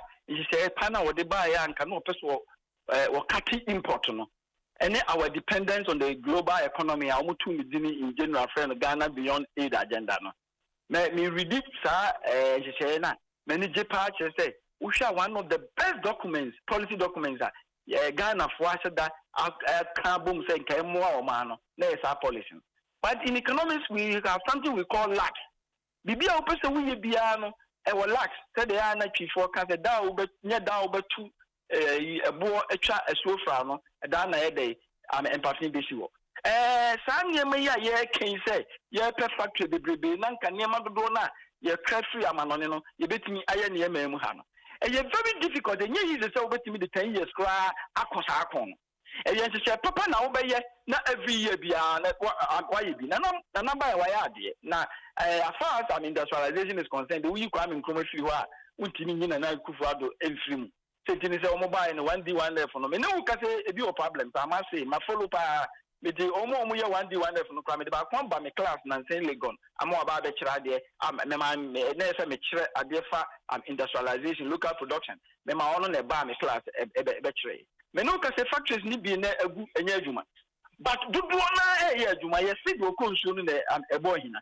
Policy bia no a e we as not even in USA. We can say we implement at any challenges. E je me de say omutimi shaft ye na ene 1D1 there for no e bi e adwuma pa. The question is how much is it reflecting? Sa na ma no ma ye na na okoka and the Miami students could be a bit make a change 1D1 from the shop because it was supposed to produce to replace the imported goods. So the pressure on the dollar will not come. And so in part of say 1D1 and then a dollar I see the say na sana ordinary Ghanaian ekasa. But me as academic then Kaminya but check a kanamaka say Omotimia bibini dear. Sentimi and reflecting see the news. Naturally, it is not enough. For example, you say you will 6 car assembling plants in our country a produce car. They have capacity to produce 120,000 cars. Me know because it will be a routine be a Google no car assembling plant. The capacity 120,000, but 120,000 last year, according to these car assembly plants, almost Ghana for car only 4,700 in the field. Say Ghana for car mono ye sika something you so say you betting ya to car mono. It is a car assembly plants na ba omo ye adwuma de. And so they don't have the patronage. It is sababa sa ukwa brochi me man share da ho. And she share ni obi na sabi onye sika e de koto car. And she share ni say credit scoring system. It is an major don fa me ya ochechire ni e wele going. Se me pesa me to car mono na me ntimi a. Me credit score na me de ko Timikoya and a credit score no maybe 620. Yeah, we have a range between 350 to I think 800 something. It is almost 620 also. Would the Yamaha Land Cruiser cry near the amount? It say Yetimedia Amanoni Mano Ebeshemua and on the Dama Sakas na a produce no a bit umetia no dodo Omoya no doduma amount for 80 million Quenya pa. A back the import of cars to this country. A whole certain the effect of the car assembling plants. Etinedia Wudiaba, Kia Fuaba, Toyota Fuaba, Omuya, amount for Entiminto. Still, we still import the Zikahan cars with dollars. And that is our problem. No, we will pass our solve it, but here near my baby and Sana, and Sana's our problem. No, Etimi and Adimu. Unfortunately, can be and I'm saying a politics more no because the baby at the baby make a car say na do I dear pa car assembly plants in Sia or Diabano yet me ni ya no come to develop Ghana sentence the Beka Kano obi o Mali obi o Cote d'Ivoire obi o Senegal or the car or the Ghana or ba on fa tidine beba or the amano lesika and a baba beto e beboama nkwada mo wi school mo ye mechanical and engineering near the adeno obenya adwuma ye am electrical and engineering near omunya benya adwuma ye omunya adwuma ye so a e beboama Ghana foreign currencies nan kan ne de rekwa na akoto kana manfo mo na de beba ha aba beto e beboama economy no tinye gina ne na so me ko kan ye say we campaign for the na Akufo-Addo but this is rare. Just Google say car assembly plants no. What is their capacity? 120,000 cars. And then in America, Oman about out of America. Oh, and the amount politics now, that means it's sometimes meaning about me. What class now would try the crown and say, what can figure now? And they say, me charge them a Bank of Ghana and West, and I'm a picky figure. And no crown, students need be at me a protest. They say, Omunti has the Ghana and Ghana's Scar Service, and now they be a Bank of Ghana, a creditary, Omunti has it because, oh no, what radio stations be. Ama ya kan sembi akire na ma no na watie na no so no odi ya adwuma amanfo do mu party che o mo nkwa amanfo do mu party eche Ghana Enti ama patriotism the people are so much you pay a party. And it's all kind of party once another can be a reality. Not a cotiana party and no point in home asumbo. So what I say. It's I might say the Omano Namia Romananka saying me were Akonya me call African countries so there were some universities Sierra Leone, Kenya, Uganda, Moname and Moname Chradena. Manamo me 2 years now, Mana. Yes, so political pa is a Ghana kakra Kenya. Other countries in our own politics at the end, yet politics, papa. I'm a way into a man of crack will be a source of the kind of crack. So I say, it's been about the economy no constraint a womb. And Tabaya, what bay? Yes, over to me, I am dear. But what to me, Nina? What to me, Nina? And says, it's saying, Kodao move up on Telekrana. Omun enya jumayena enya samtetwa na wutimi kasa wo de one day ABC factory abie nyuma bebebe prako pese obia enya adwumanye it is almost impossible to do that yes we didn't say papa book akwamu ni yepushi ma sa say papa no koso ekonanim said de be ya da chi bi no be better than today. Now, I guess I know the Tembia, and near man at the BIA from 1957, and one year by a BIA, and your Tembiano, you better call him from home. Almost the one you call pet, or better say, you see. The entire Moko here as a March 2023. Now, the Ghana government introducing new tax amendment bills. No, the tax is for buy and I'm for a year wounded that them. The entire Nakoba say, you know, and say, that's our terminal. You want to Ghana at the beginning of the year 2022, now Bank of Ghana with total reserves of $9.9 billion. Yeah, I will share about more. That was about one of the highest reserves of Bank of Ghana. Now when you the year John Dramani maybe 2016. Now your total reserves $6.1 billion. Will be able to Google. Now your 2.8 man import cover. South America say the year beginning of 2022, near 9.9 billion. And now I know say you were about 8 billion and the way reserves. Now, Ghana, your exchange rate, managed floating rate, exchange rate system. You can't manage floating exchange rate system. It's just the value of your local currency depends on demand and supply of the foreign, currency. Plus periodic intervention of the Bank of Ghana. It is Bank of Ghana, what you have been already. And now dollar in the say the ASICO. The do maybe that's a dollar now they no abu see the so pa na say they have ba na Bank of Ghana share sikagu nansi a be dollar no e koya nke ya ko duru at 80 Bank of Ghana be just be share $800 million gum no ye nyina ye hu say dollar na tiako 14 point something but the thing say Bank of Ghana o ahode obetimi dia yes the question is no the entire want to mean yes and say Bank of Ghana the reserves now 8 billion and no edin ma onyaye e gold a yakotone e oil a yakotone e sabako di loan na nyina aba at the same time sabako na so kotua ni loan na Bank of Ghana na the man says can be ma odi akwakotua enti se ekobase aba no ko fanitika o Bank of Ghana nyina de so promise di no and dollar rate ni be pa the things are back at demand nessa ekosura as a Bank of Ghana cannot intervene no ni ahwe ye be hu na 100 cedis na eko $1 e be ma ho che no kra ba more enu ti dia na Bank of Ghana nyansam no o twentwen na ase o major so tentam tu sika no mu dia na amafo bi boafu adan want to only do because you cannot give what you don't have. It is 8 billion one finance and to so cafe or the Pompeo gumo betimi ayama another $1 and 1 cedi and but if free next week econo when you ordinary market am supply to the secondary forest market ubo use $1 no a man who so be ko 50 cedi and I'm saying na matter bia no omu yanchise papa to omu de no omu de be intervene artificial way of managing the city now person you see the man you need to improve the local production. Agricultural sector and any agro. My agricultural sector and some here. So be able to ayen ya bebe wo memu a wutimi ya ne sana de nkani e be kwa ma no $1 na kotono na etumi aboa rice self sufficiency ratio moving to 49%. then a more 100 bucks be a bit no man, a move 49, and in Ghana. Abano mobile no be I and idea, also the car home. More some woman who's near a rat factory or Bama SC. And see when you know, doke, when you know, say, oh, as an economist, a war or mayimu. Na a man your phone can what the ama name and penny say, or mine o jano and nino, where ya or mine to say economy no and yet send ya man for bisimuno a ye. More, Monsieur Fram say economist for war mayimuno. You can the true state of the economy and now. Oh, bonnet toffa, Yejina he.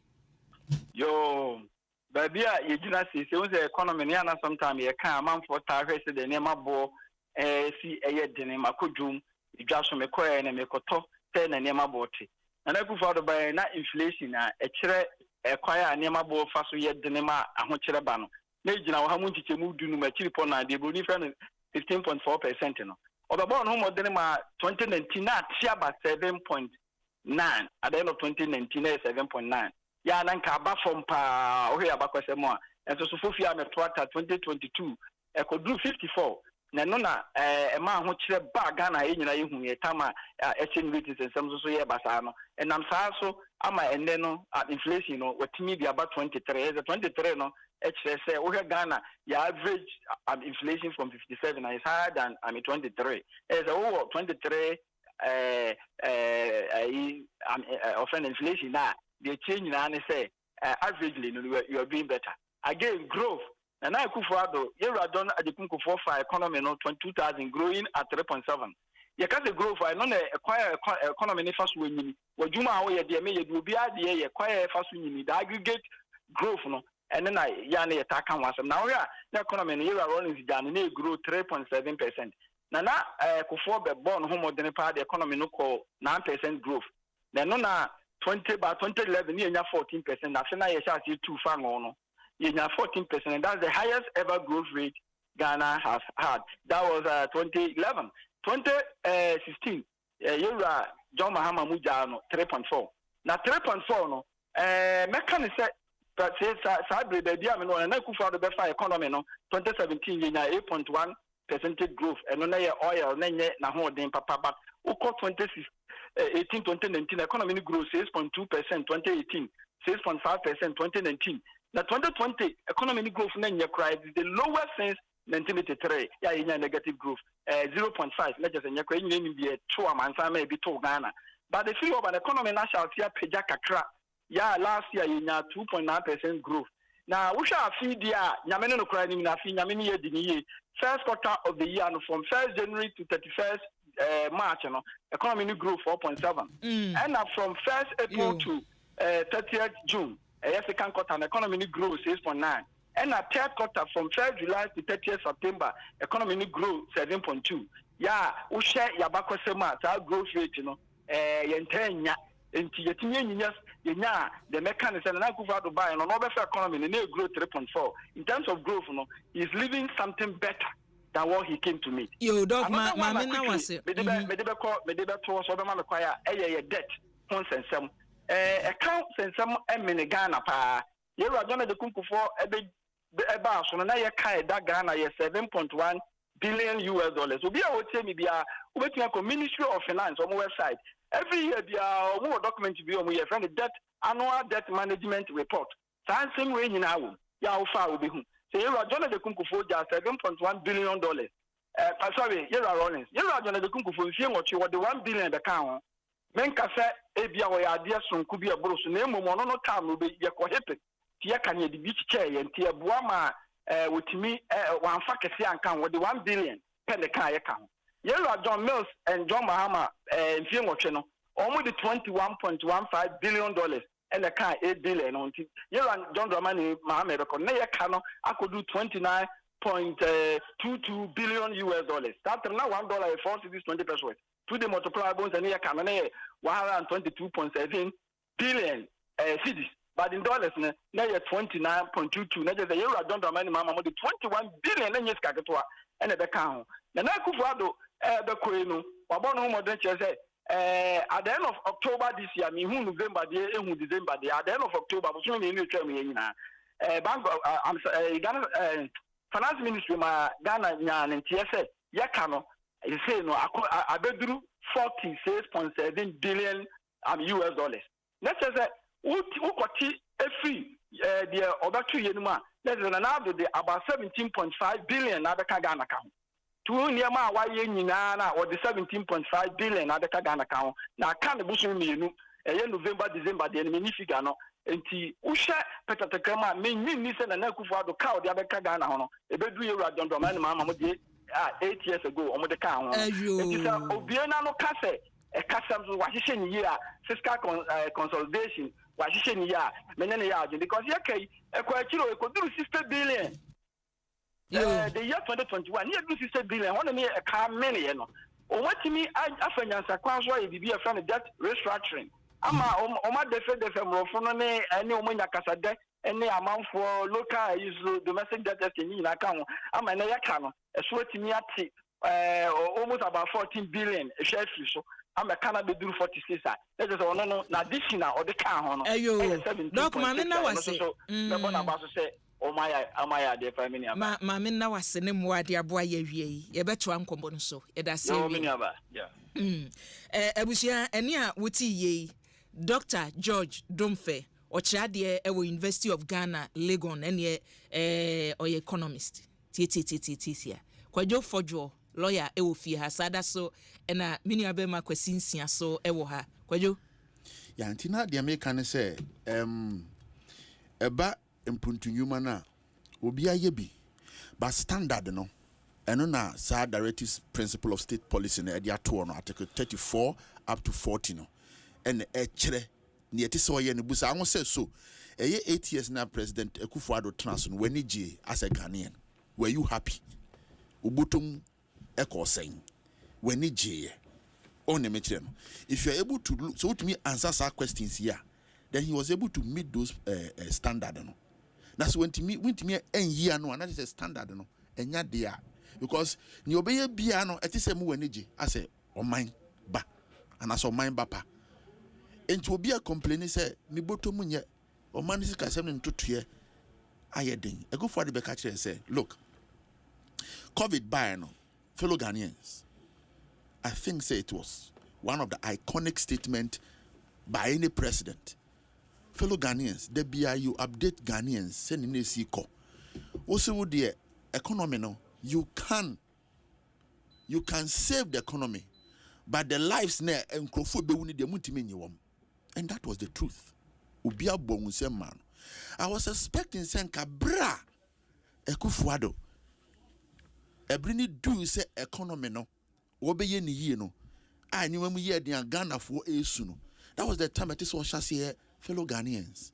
Ye catch them say sika sem na ntotua no die yenim ye enti ebri na du se say no emu ayedin enti di achi boayen en kakra ye be yiwe firi oya onimu Akufo-Addo did not do that and what tikodae and a Ghana for so thinking saying see the dollar ni nyina egijae. It's a action and it was so ticky and assess who be catch ye say yen treeable. No, because say Casa is a casa de Emma Comaden, a toyum. And in as much as untimi en ye ne shono. To say, what me recover to 7.2% or so. And then a Casadan at South Castre Ghana for no more do which in Kakra, then they will sympathize with you. That's all I need to know Ganka way. Omkasa, see you say usunya, you say usunya, you say usunya. At the end of the day, no, omuna uye adina mawom. It was like you say ni one ya. At the end of the day, no, was what the swarming a boa. It is how you to business and your casa yet, none won't on one yet. On a mission, and to say about economic management now. Look, President Akufo-Addo, Emma Ghana for much petrol, to see you to petrol. Later, no, best 14.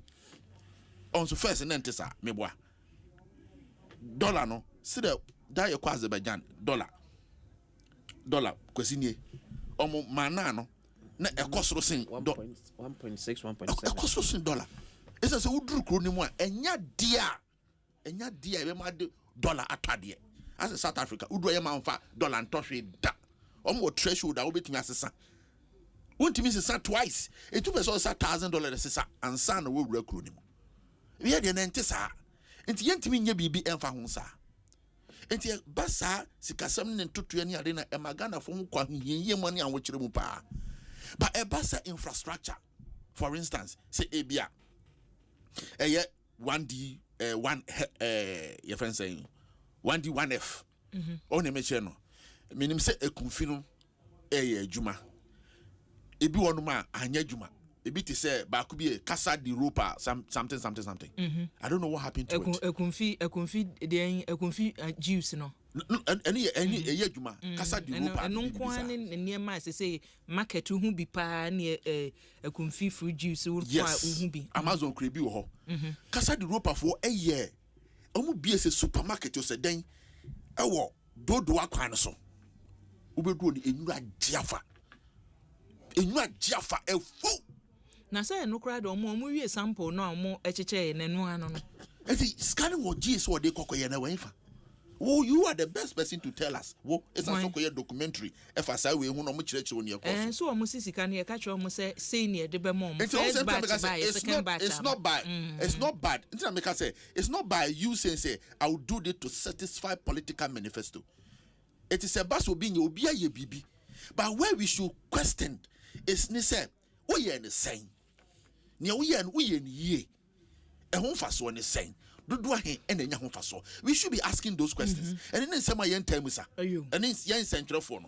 But our focus all the time will be we look at the negative aspect of it. But we ignore the positive aspect. Say why are they no why? But we should also look at the fact in as much as why no I say into okay terminal 3 so we say this here terminal 3 na one of the best in West Africa, and so now yen central for yesterday a whole flood and a price near then a costro that we were talking about the skyrocketing price. We were talking about the fact that the airport was flooding and look at agenda 111 wonderful policy, nice one on the why are there but sure the management of the health sector by Akufo-Addo thumbs up. He did well.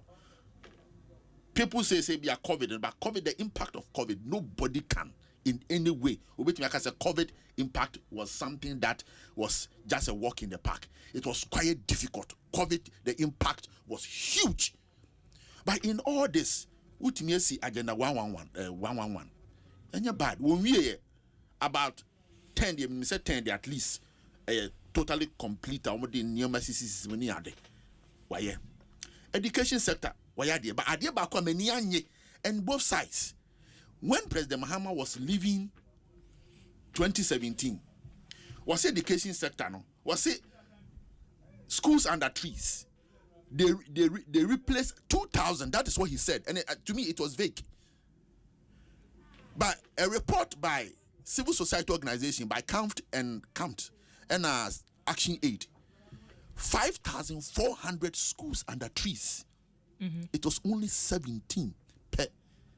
And as a 2021 MPP year. But and also just said they did not do well in the education sector. What the person what you mention is that a Bambian one man the Bosha was a bit me. You can do some, you will leave some. Anytime I so untimin kasa Bambian one day. Why? But ask what ye any saying, what ye any ye, and I want ye. It is a bino and to me, and ye nin in our was set near Obeyano dear, ye who say it's up to standard that ye dear be a ye. It in can no say 1D 1F na, ki ko Joshua, ye who say factories no number ye car see a bay and to me and ye nina. Ban ye to me ye no, and near man would just solid a to me a boa. Ama say utie nie na Dr. Domfe kan o si o it's too early say ye be ka say ye assess no say o eniema no we he entimi enya impact on the economy. Your friend say ekunfi juice ekunfi juice em say kura ba ko no box say kitwa na ye enket o ma ya kese kura kan ha na nketwa no so ba ko 10 cedis say ba ko 10 cedis okọ parliament nchen ho no mutu bi e wo ho no a ho na 8 cedis that's ekosoro but ebi so okọ American market na ebi wom say Amazon kura benya bi wo ho eti kwadwo wo hu say nka we ye kan no yatumi a kire say ekumfi fruit juice na bi ewo ho no mo but ukọ baabi ti se brekum area ho mo de tin tomatoes bi fi oba sweet mama tomatoes seden na omo ye adwuma kakra no ye se ye dum afidie ni asa siesie ni asa babak sound of the year sugar cane factory no commander almost produce sugar be say 1 2 3 pe and say ya tum ye renovation eno no ye breben I won't sugar cane factory commander there na me bisa say breben asem na wo MPP abrishi ya na say 2015 2016 bro mo ye so mo tum no Rescue Gabra, any a kwaku ricket, a catch yourself, almost shutting it down. It was for them to do some maintenance of say Ibisa.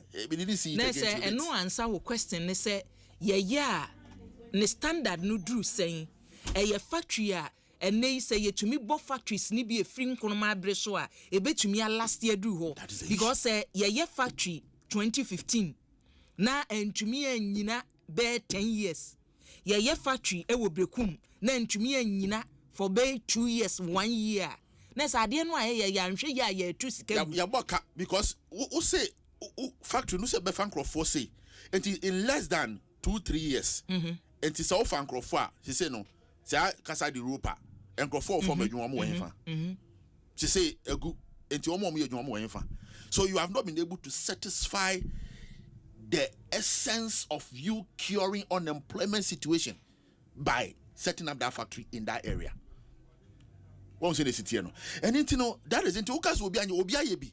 But Oyane saying we should ask those questions. Unemployment, President Mahama, we complain of unemployment. Mebwa. We are still talking about unemployment. So our problems are so cyclical. Yentimi and resolve it. And it is so because we don't have a national focus as to this is what we want to do as a nation. This is what we want to go. This is where we want to. This is our agenda. Yenibi. Yenibi say your National Development Planning Commission. You see, it's one point having National Development Commission, and it's another point having National Development Planning that every political party and the nation as a whole is committed to ensure. Say. Yeah, Trump manifesto and we want to reach in line here. With the National Development Planning Commission and issue adihunu any asem no ma me nkọ kwesi wo mesa ba ho kwadwo abusia kwesi nsia wo ha lawyer list wo kwadwo fodwo so e wo kwesi so ma me ekwe amina ase ma me nchia me aka sam brother ranking member of Belgium osmenchia na o hwe o dendende on YouTube yeah ranking member so yeah so okay, interesting. One district, one factory, so you have Macro on website. Na me share botayentia about penny for me of the year, one district, one factory. Say 1D1F initiative seeks to achieve the following. We want to create massive employment, particularly for the youth in rural and peri-urban communities, and thereby improve income levels and standards of living, as well as reduce rural-urban migration, promote exports and increase foreign exchange earnings. I think basically there's a purpose in here. And by pen focus someday. One district, one factory ebb. But the first 3 or 4 reasons, you know, good. But to me, I think say you know as on mine. Ekuyen my dear high. A dear high is a CNA say. And you may free crofo emu buy a memua. Ye bit me be a memuno, a dorsal. Nyina na enyini konanim ekwanya sikafa so free o manmu ekọ enkrofo krom ko kreti nyuma edemom no edoso ye control so say betimi aye etimi anytime be a be opportunity share empanifo wo Ministry of Trade be ade ameka chom say the one district one factory no to me should have been every district near person ye no because even so ko America kra enye ba bia na be kwa factories wo sa yenimade high dia na high and na ye kase president go for the buy dia niema pa na as oman ye kra edeba ye mamu ade ye nyina bedi wadanse se Ghana ye kra na dodo edeba ye mamu ye pa emu enkoko fish we enuane side na ye ko cars afamu a cars emu dian pa na ye kra edeba ye mamu emu de na possible say betimi asset up hanom obeka say Dr. Donfe e ka so mbeti om capacity be say om assemble cars hano capacity be say 120,000 but see you talk cars to move 4,000 normal because the economy no enroad pen so a nipa betimi atok brand new cars be 100,000 e wo Ghana economy na ho de ntimi and support sa ema individuals no entimi ento is a Ghana ye how kese ye say ye disikadodo ekra emu ye disikadodo ekra eye enkokɔ ye be wo ye mamu na se sebi ye nya akoma ye akwadwofo ye wakuafo mom tibi ye nkokɔ o mamu a die na che se that one this 140 pese ye no ye nkadodo ne mom ne mfa nkɔhye ba bia emprempre ye atwi sikadodo konse wo mkɔhye ye bie ba ko ye so me ye bie no me de bie one this 140 ba ko onum so one prisons. And I ask myself, why will we invest such an amount of money in our venture? Abra maybe can you piece kadodo de ma Boris Bimo. You piece kadodo de ma wona ejia emu wo ye mamu a. E kometimi aboa me yetimi ahodi ne makakra. Si amu bi sika so fa kwa one day so fa to kwa de osim kwa ebie. Ebie na manfo no. Maybe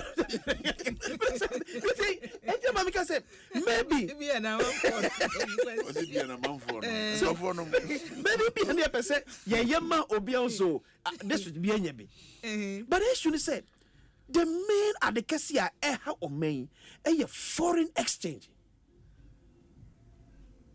That's why you can't export the beer. 20%. Me sorry, I see I'm quite cool. And then my uncle free to my memory. Yatoni mabuom. Come dollar. Ya tutu no mu anase na. Ya tutu nim. Ya niema ye kofo temade abrem no. Price na menya ne last week no. Menya ne sabi because you see a shooting kakra. Dollar ne koso kakra. Ti no kokra e de buy no. Also akọ factor in. But ye na nkene yetimi aboa. Menim say dem pedifo e wo jime de friend. I think National Rice NRDP. Say ye be boa na at least a more year if you remember local rice no you bet me 50-50 say at least by 2024 there or say you did Ghana local rice around say 50 to 70% na foreign rice kakra baba soso but then the number one best I think 40%. And no crowd obeka say yetumi ayade wo ho kakra because so ko dwa so a ene hu ye local rice ne say ye betumi ese ye de kwa am no ni bi omanfo nso ye de enu sumu the issue ni say omanfo no sietimi ye no dodo a ne omo ye no kroma no dodo se ne yensa eka dodo se da aso omo so ne yetimi nyi bi de akwa mo no ne because ne ye no hanom de ama amanfo no se enko enu nya dodo a e na de bi kwa abonten se bi pedi wo ka se efiefo de me ya o se mi kwa abonten akwa bo ensa se efiefo nya bi ye omo edi and I'm paying some your local rice no according to 70% of rice consumption and your local rice there then you can some pay your name if you make us the one day one factory no some of the factories need be work here to me then some fata say you use half at me you know san kiti ni enye na de so sa factories bi anono ke de support one na eye nkoko one na edua emo one na be tomatoes e o ye mamu a I believe say can newspaper for so more e de a chain say bia make us be ye kokko ye Ekwa President Nana Dankwa Akufo-Addo on the fight against Galamsey. Yeah, President say or the presidency to lie. Na of fighting Galamsey, it nearly cost him in 2020 elections. Not nearly. Or say Parliament there a cost him. Oh, 2020, 2024 you saw how. Okay, Ekwa. No crow me say 2024. How will na MPP are buying fighting Galamsey? 2024. As compared to Nyanya from 2018. Also, I say it was all of the sudden. Galamsey issues all of the sudden came up because say a buying a yenhwe han e me kudu baby a ni nsu se be kwakudu ye be ye Galamsey to the extent say kojo ye betu am na bedu ka kwan mu ni wa ban nam siniti ho no da so di ni dwuma But that's anti-achime in Alkin. Everyone make on good and make on good. People didn't vote against some of the MPs, no, because of more fighting Galamsey. Because the man for now will say, I buy a Shanghai air sauce, they may be so. Samum. Because say MPP the more can say because of the fight against Galamsey, you know, oko mining size na ye tutia wo musa o koninti ne ye tutia mo. But from the also okay no, ye hisem say man hwa anko enu nti na amanfo tutia. Ekwe na make it me say, Abena mesini. You on the gina mampani anemu. E wo mensini bi mu. Eni aye Galamsey sa na Galamsey na baka akwa mu. Ya ye Galamsey akotu obi dem. Abana msiri no si mampani anemu no. Ote ho. Mampani ekufu do ni twia. O se de send pan me nyina di. Me mpam no because ne wo ye no ebia eye. Obo adwuma pa. And you think that the people no will sit aloof because say would all of a sudden so by fighting Galamsey through yen to Tiawada. Even if we are near about COVID yen. The anti-ama ye ka COVID ya na amanfo ani abrese Ghana de ne yenhwehwe mu ye ni kyese. Obi anu a menyi so bi no betinu aka to say COVID susanso no enye bu Ghana so. But e bae no enhye ye de gu akwa mu. Ye timi bu utilize kakra be di yensem no. Ene mo bi aka say ampa COVID be high na COVID so e bae so kakra so e bae so no. Yeso de asoso ya ha obi ano. COVID by UK. How many prime ministers no mo kan? To the extent that the only Ghanaian power no self finance minister, the end no. Asempa FM. Ya pam no. And you think that you can okay. Ya pam no ye nyankofo kroma me ka kire say UK de almost so say bin say munusu.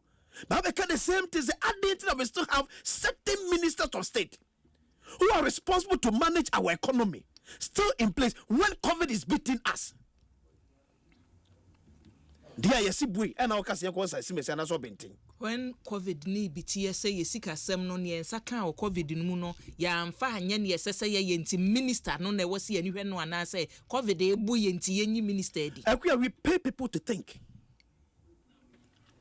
That's the reason for employment. Menyini se kwasuchumbe fa betra se bo hu ofentra betra konso achi.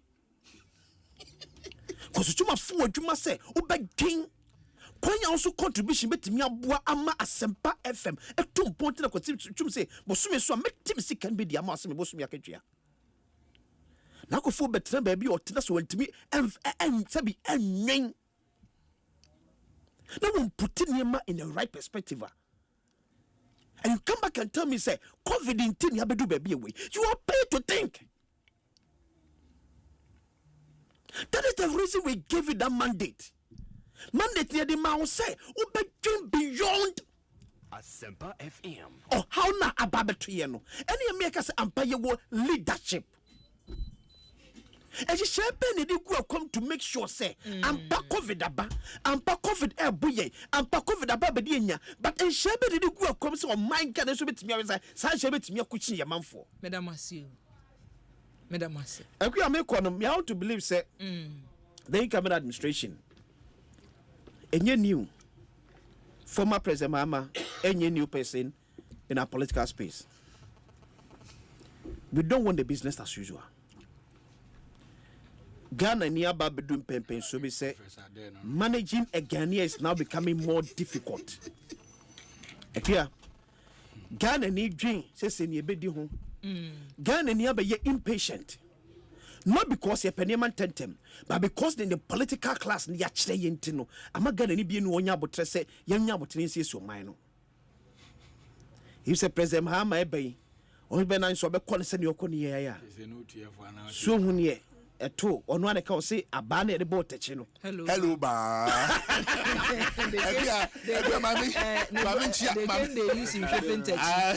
Hello, ba. Maminchia, Master P. London, or some countries who, and Reverend Francis Bioto, a head pastor, Living Foundation Assemblies of God, or no so 8 years, and now Patrick Yabua, aka Chairman Wall.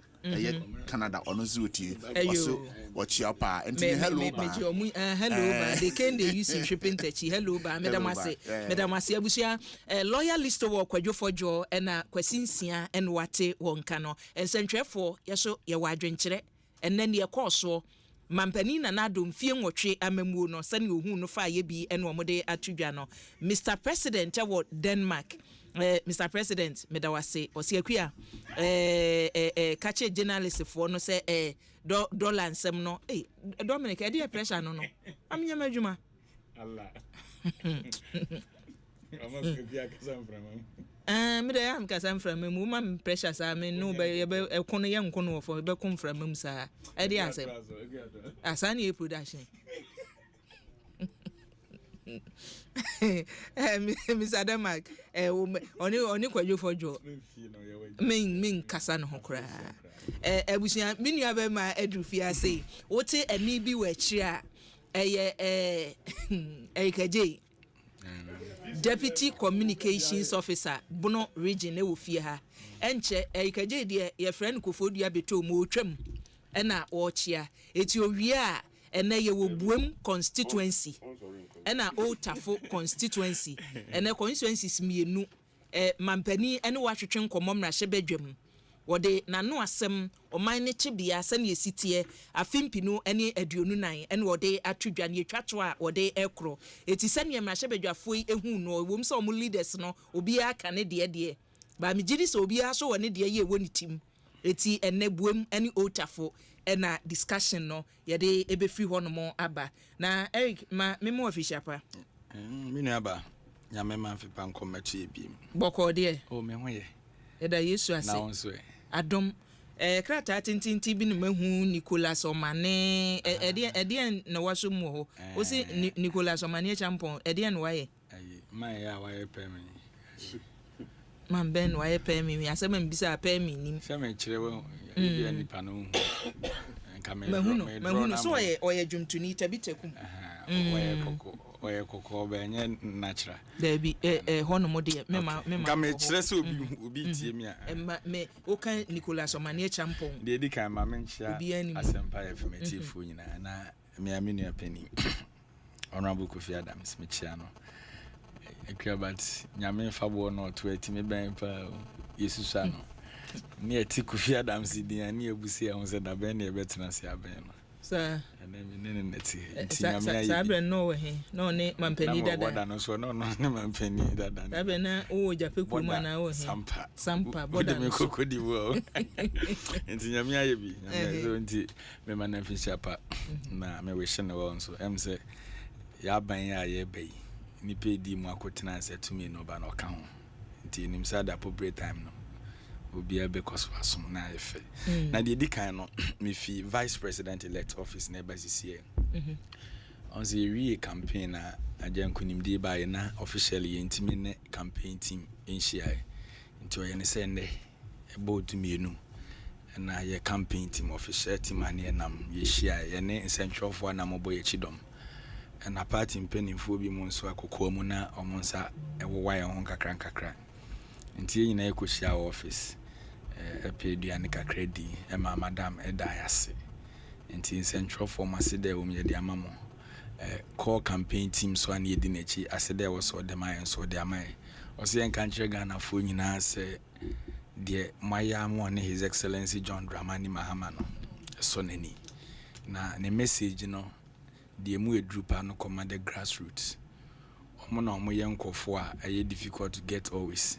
but we have political power the exact people that was reach out to nti bebi omo wo mutie me bia no Professor Gina no Opokua Jima say odi aseda eni nkabia emamo na ohye mo bonso say ensemu ahodo a ya probomu ye ba mo nan so be ka kire mo ye Women's Development Bank ye teacher na ma na jegine mo no ye betu ho anamon ye 24-hour economy that policy no so His Excellency John Dramani Mahama ka obetu ho anamon amagana mebu no enye dwuma taxes ahodo a ye ka se ye betwam ye betu ho anamon nti aseda eni kabia ene de magana fo nyina ade na Ghana fo aye no eso ye ni na yenim se sa apam na eda ye ne Ghana fo ntemu no e ya apam asu ye pa nti ye be deliver anti prof say the awie men kan che Ghana fo nyina no petition na o ka no ene na me de call police headquarters ekoma IGP Dampare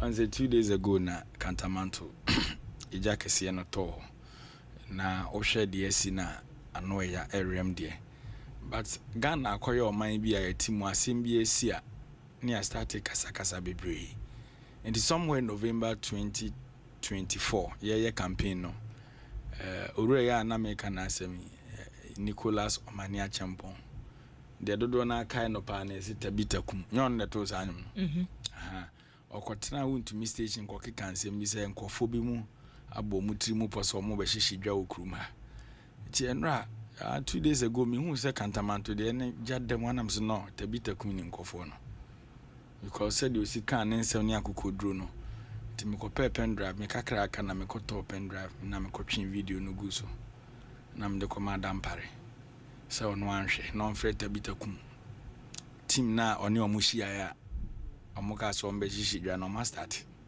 nti se amana nkyere amiye hu nkofo mo start ya hihidwa na ene se bia yenso ye inkra na edwa wo kroma nyina sa nti petition ni yetiawa baby o man na dru no yesi ye be reset the nation ayo bia pe so yetimemufo no man na betumpon amwaka ho bi ba si benya sam na say yes o mo betena baby akeka nsem bia betimi de oye ne dia ba man mo no enwo se jama na da hokwa so the petition yetiawa wo hwa on se nhyeda nwa be nesa asem ne sansa ne yebeto aba no o ka se nipa bi abomuchi mu po se on be hihidwa yes o se nipa bi abomuchi mu po se on be hihidwa to say IGP enkochi no reason here dey omon frɛ no na yemisa ne so ni momo se kokko mu asem na o ka ne mfram enu nti ne ba na ye kasa itimi site ye se Ghana web ne kan we Adom FM ene kan we ana meboa nti nsem na no wo ka no ampara ni nuane ampara enre bi asi ena wo hwe oye ne bumbo abo ato nipa ene me call officer me be security ba kon oka madam team o se ne wife shop to ne kan de hye nra no e wo Kantamanto de no nti ye besre IGP ono de ye nim se ye se wo kan asem o yo ye hwe no nti wanya de krata no o ya ya submit to police headquarters Nicholas Omania Champon tabitakum former musician na o politician Eric G ose onim nkofo bia na omse ombe hihidwa okruma nti animu ya no ye mane nkyere na dwa na aka ne ye mo ho ban eno nso bebo man no ayu me petip na tie mane fansia na me na wase ya na dia ma pressure producer me we de na me twem na mbe chia ye pese Ghana fo nya abotre me hu se na professor de Hane professor de kwasinsia professor Ade ma ha so ni professor Ade se professor Ade na ye nyanso ye ina wa start 2 year for no there be ni din de kwasinsia ene famani so ene kwasinsia ka che ne si enya ma ban mu se someone ya to ama mu je da mbeba ni ye beba ban mu ye se bofo ne de ne nam ye den egu apaso ayewo ye ya hye Ghana fo bo ye ne Ghana fo wa pam si e ba be ye de atimamfo hia entinya fi na mo betena kona so se mo beto pressure ma ya ye campaign ba onti kona so wo ti studio ha en wo kona so no ye kasa bi bo se wo fa bi ye wan fa bi so so bi ho a ye be fa emre ne nson mo mama pani ma ha man sha ma mo na se na so start na ne ma bi kochimato na wo adwenkyira na wo de aba enfie nwotwe ye ne mo ana atene kroma we du ba bi asem na eden kra na mo nsantwofo mo ntimi nka bi samu ba ye penso de obi abekasa but munya abotre ye mfa ni nsie konwa no so sauti asem mo di twa to no then it is finished. The cane they use in shipping tachi hello ba why the kind the cane they use in shipping tachi hello na say man the abona man na 38 points mame na wase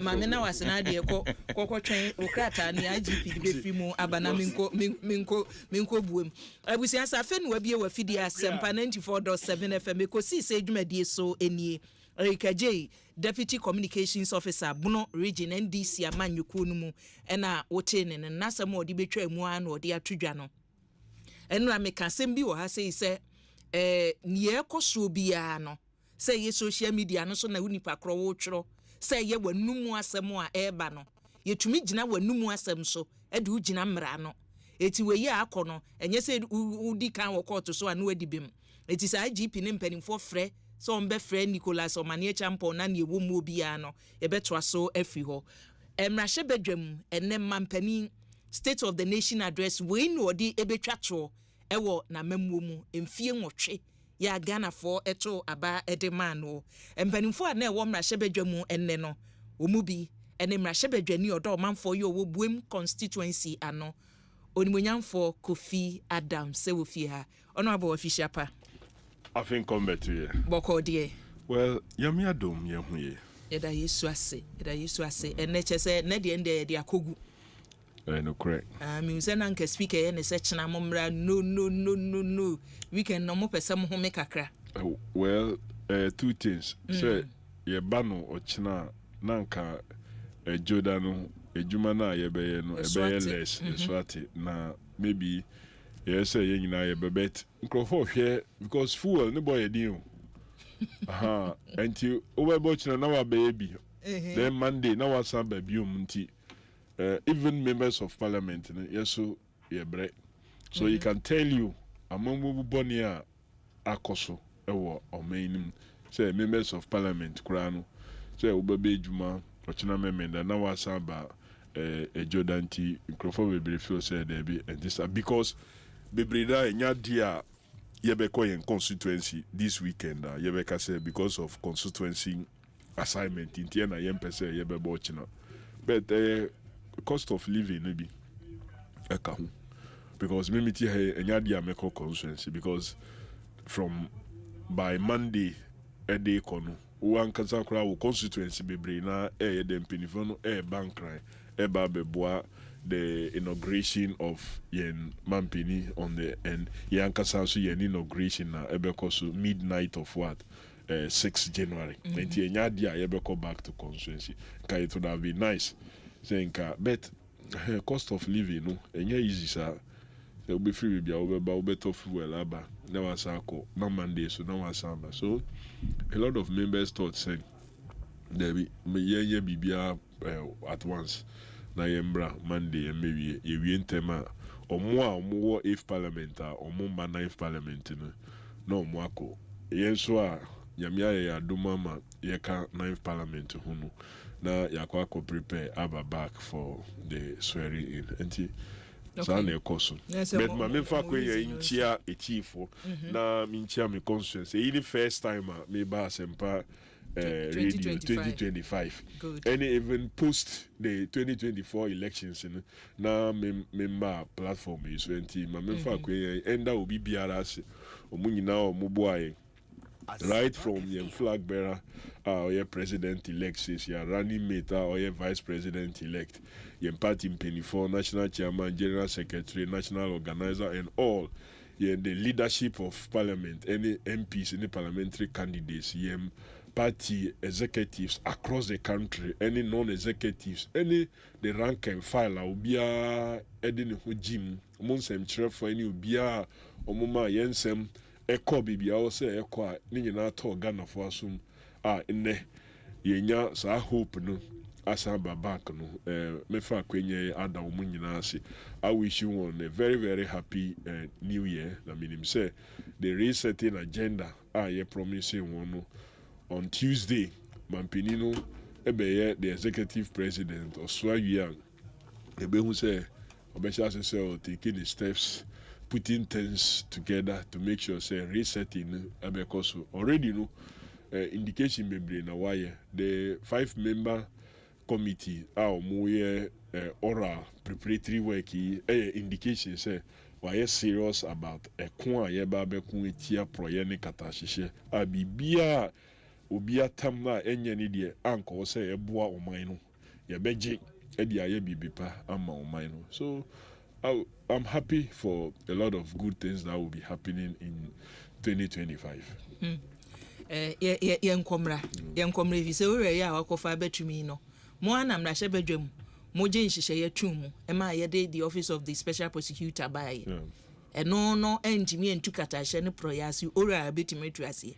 Well, entumi entu because penya na odie ni ma wo se oboa ebeye ye no ono akasa da ne no ho the kingpin of Proya and call say you too no ase because again Martinami Dukai Abra the first special prosecutor o join the Juma ko ye no say dey mampanyin ankasa no ye the murder serpent of corruption. Say proye ho ono no owo ma nkitinkiti a omo yes ade na nti say mampanyin ankasa is described in this term. Na ye ju say o maybe matiamidu no onye enti kikisi ajabi a ye de ne be de nko no ono so na anu yi a okoye ne press conference no na oto ne njom say wadane ankwanuma na obeye ni obotum because onya support bia in free the executive arm to fight proyeni katashishe. So that no problem edaho. So that is why the special office of the special prosecutor no entumi aye juma the way I was say then. Say no abonke no be was say kasa kire mo say enye institutions no a ye de ba bebre no anase committees no nebo. That is why because we have existing institutions ebetumi abo in fighting corruption no. That is why I am for institution bia emaye. Enya mampeni ye ne say maka kire Ghana for say ekwan bia mefa so akwetia proye ne katasise including nyankrofo afa ni omudi ahye omompaase ni omudi akohye bibia ni akọ bibia ne ye beje e de aye oman ni ye. In the meantime minya meye mampini ontumi woda special prosecutor say ye bibi ana CID for say ye but information bebre ena ewo ho around this time no nkrofo share information bebre one take advantage just our information na won't name enye hwehwema information ni beyira et say isu to na instead say obepe ankra obeji isu no e dia save for a down so ni nto no we say oh me twen tell say maybe me amesi medan ansa na ma twisu no meanwhile obi nin kanchi a waye we kukuru ne dan no kan iso no kofi a wobetimi aye de ede ankra kwa kosi ho a ube so no bi na wodi aye juma. That is what John Dramani Mahama is doing now, the president elect say minya meye mampini me president elect now. So because me ba beye mampini by 7th information bebre iso no to iso no gu form ko ma hwe ni yi a ebeyira entimi ye den ba minhwe committee bi na omuntiete na omunji reports na omunyese na mebeye na omumbe briefing so that information in here then enya. So that is the objective. Mate honorable yetwe ho abaye ba na afei yahwe the true state of the nation sene ene pani ogina mu ma the minority side na asem odi twudwane se munyina madwen no anase bibi foforo bi ewom ye kwa basisi abusuafo Asempa 94.7 FM Ekosiise adwumadie so eni ene ye ne mra hyebadwafo mienu buem constituency onmunyamfo Kofi Adam se ofia otafo mra hyebadwani Eko Vincent Asefua honorable so ebeba na enkomotwetwen no ya hyase ye na ye ho ne anya boafo nkrato basisi a ne abeto aso.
Osumi edi kan ya fimpinu ene aduonu num na kan ne ye toso miensa ye de ebre wo no ba bia wutie ye free so share live wo YouTube and as Facebook Asempa 94.7 FM no wadwenche fa bi efa honomo na ene emahye badwafo mienu ene ye ne wo si adwa medical ya to anim se buem constituency emahye badwani o honomo nimunyamfo Kofi Adam se wo fie ha ena Old Tafo constituency mahye badwani o honomo onimunyamfo Eko Vincent Asefua so ewo fie ha oso de no Facebook na de befa na chese ye nyina na ye ka bom ne adi dwumadie no abrewo emu aseda no Africa Cream Macro abusua wonche ya wakachi macro ni bebre wodwa so ne anunsuo no ede ne anunsuo no chese wo de ye jollof wo de ye light soup se wutwi mako na wutu agumu ye beka se ye papa ye Africa Cream Macro ukodwa so a ye bisa baby a chon provisions bia no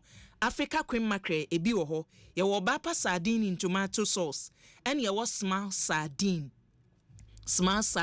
eno no chese ye nheda mfa oil bi keke enwu ho oil a ye digu ho no ye hwese eba se wapomuden a eboa bibia ye obapa products ni bia de se ye rice o se ye obapa fufu powder o bibia ya dwene wapomuden ho ene ye de aba nti uko dwaso na wuto provisions no a ye akai na obapa products no tobi wo asase bi ewo enkran ha sei eye kumase asase no mfie seni na wunya asase no wonse dan no ntumi nsie ye wo adwumako bi wo mayimu a omo de ne se wo de wasase no a wanya chese untumi nsi dan no de nti na untumi nsi eye sikasem ye won hyehye ye de beboa wa mo atumi asi dan no obi so wo no madan na wo si no ni plan enti nemre ye ka classroom dan ya unim ze ne esitie esi dan ni straight say ten plan bi anim wanya obi obema o design papaya wo de be si dan no half plot to cry and say wunya obi a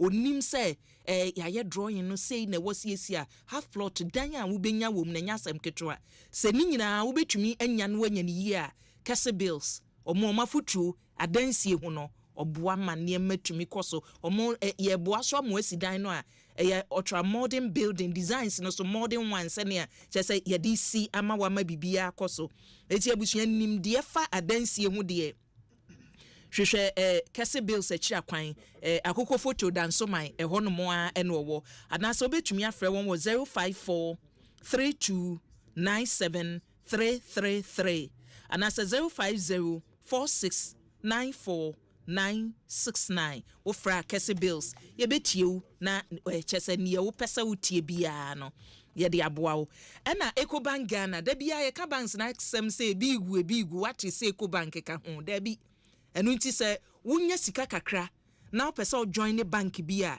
eya tie eya ahwehwe wokọ bank ono mo a enti se o we wo hanti me so me ko no hwe bank no omo records te sei owo history bi che wadwuma a wo ye ho sa banks no na wo sa wo join ne emu ba ko ani Ecobank Ghana eti e ka cho se the Pan African Bank ayenka no kwa abusuya sabri wo se yentufo se nipa bia ba mo ye fragadam ni omo ye ne se wo ho no mo a no ma frɛ wo ye hia wo bank details no Ecobank Ghana ni ye pese ye we mai pese no Ecobank Ghana omo nye sa adwuma no ye mfa fon frɛ wo nka nche wo se ma ye wo bank details na ye mfa enye nhyehyɛ ye mfa nye migration da bi onye wadwuma saa ena ne wo mu bio so ne se so obi be frɛ no obeka cho so wo code no ena chese wo pin ne wo den de fama Ecobank ye mfrɛ nye saa eti obi a frɛ wo saa no wan say jolo kwakwe obewiawo na chese watwa na bo na call baby Ecobank ye sumu yi a better way a better Africa and yet edomo na wo ye drop na wutwi car so a ye can batteries power jet batteries we ni batteries all the seal car no so a ye ma warranty no say 5 years say ya pepe wo kwa boso kan a ubenya power jet batteries ni bi wo ho so ame magazine ebi wo ho no mo a ubenya bi kama wo oba bi wo fie na wahu akyede Nyankopon de dom no se akwala woni mbọọbọ wo de wo efie no a wo bobọ no ubehu se no akwala yi wa dom akyede bi wo bọọbọ ho so wo sa akwala ni bi na pese wo hu ni yi a ekuru bi abaye efe won se Azul Sports Agency omo de ne se akwala ne se goalkeeping ene otumi eye ball no no timi boss so ye defender so ye striker so ye den you ye scout de san kwala no ye chese oba ne ye mane bo ane hu se kwada we bo ye onimbo oni beba ho so no ye asamo agyan nye kasa bebre oni beba ho so na chese Michael Essien na wanya international footballers no na wanya bi ewo fie enti as a sports agency abusuan sa ohwehwe wachi akwan a Medina Race Junction e hono mo a na omowo ukọ hono mo a ebetumi aboa na enimde entete wose ye de ema wo ba no kama na ye de adom no ama ne nsa atumi aka efri sa bi ye koso no se wasidan awie na wo hia pono a wo de to ano a door masters achade kese promo no so hu ne ye yen yetumi te so 30% discount near the amount yesi afifufrom ne ye ne se wo de dan no wasi awie wo hia pona wo de to ano bulletproof doors won bi da akọ obi fie obi wo hono ma ni fie na hu door na ase o ye door keke ututu ofam a enko sa doors no door masters na ton bie eti abusua hwehwechi akwan wo pobi mancho buta challenge hono mo a 3 October sunfianko oni Islamic Secondary School no na edi animhwe obeye na se yadrum wo Forest Reserve hono mo kwabenya ACP State Junction wo ho na temaso do wenya kwan no so hono mo a door masters fu eni Adepa Junction Kumasi ahensan oni China Mall no na edi animhwe anaso betumi afre won wo 054 840 2640 and as a 050-589-2268 to freya ebeso mu na duduo bi awuhia ndoso na nya ba akumienu asemu duduo awuhia na chese yatumi edi amawo well afi ya hyase o enre adwadifo yi edwa na hye adwadifo ni bi bob na me se ebi besunsun no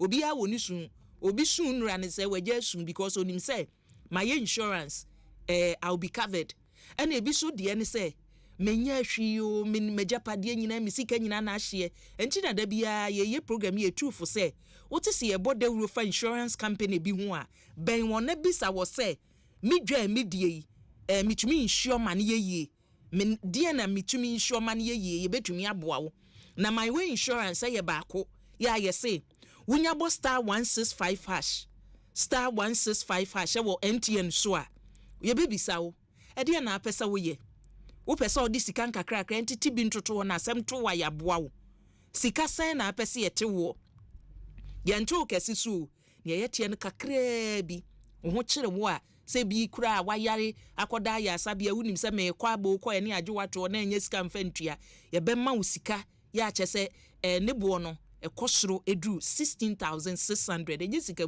ketwa ene ye de ma wo insurance say no se me kamfo ma se koye bia abushia enye nkoso na me kamfo ama wo we ni Adepa ya my way insurance o se se nya my way a ka se no way emfa ho emmo won na nkoboka ya wo sinter tank ene tansa ya dibu nsuo no den ya adako mpanimfo ya wo no mu ma ye nsuo Ghana waterfall be ka se ya tu nsuo ye obi wo no ma tu nsuo mu ni fie kura wu hu because all the tank sinidan so ye sinter tank no nsuo no ye wudi gumu a enye nsuo tansa wudi nsuo gumu a na poto bibre nko a tansi ni bi wo hono ma wi aboso esisoro na apai sinter tank de mesi layers no omode aye no ya nane aguso anane aguso 4 ene ye de aba eti efiri soro be bofam no wafa wade so obeto tank pa se tanka wudi ye bibia de yo project bi wudi si wudan so na de nsuo agumu a sinter tank wadaroma the whole Ghana so they say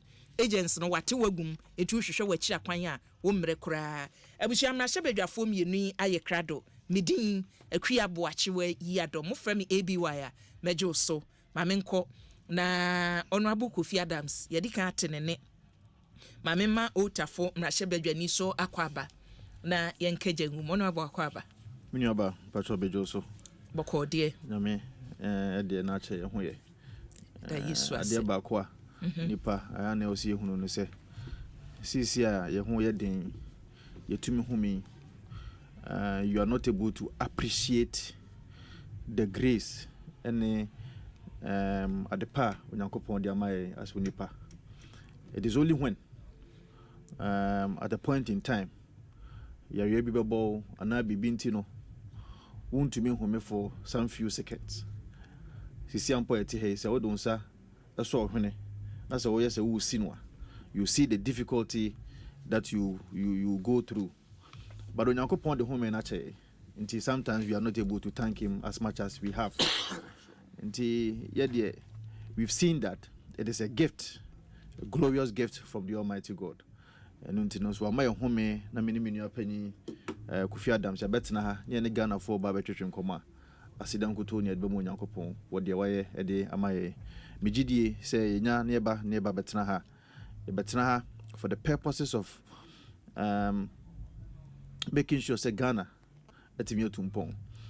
One thing na say no metumi realize ye me yapa and say amano sema ye wo Ghana ha no say enye febio.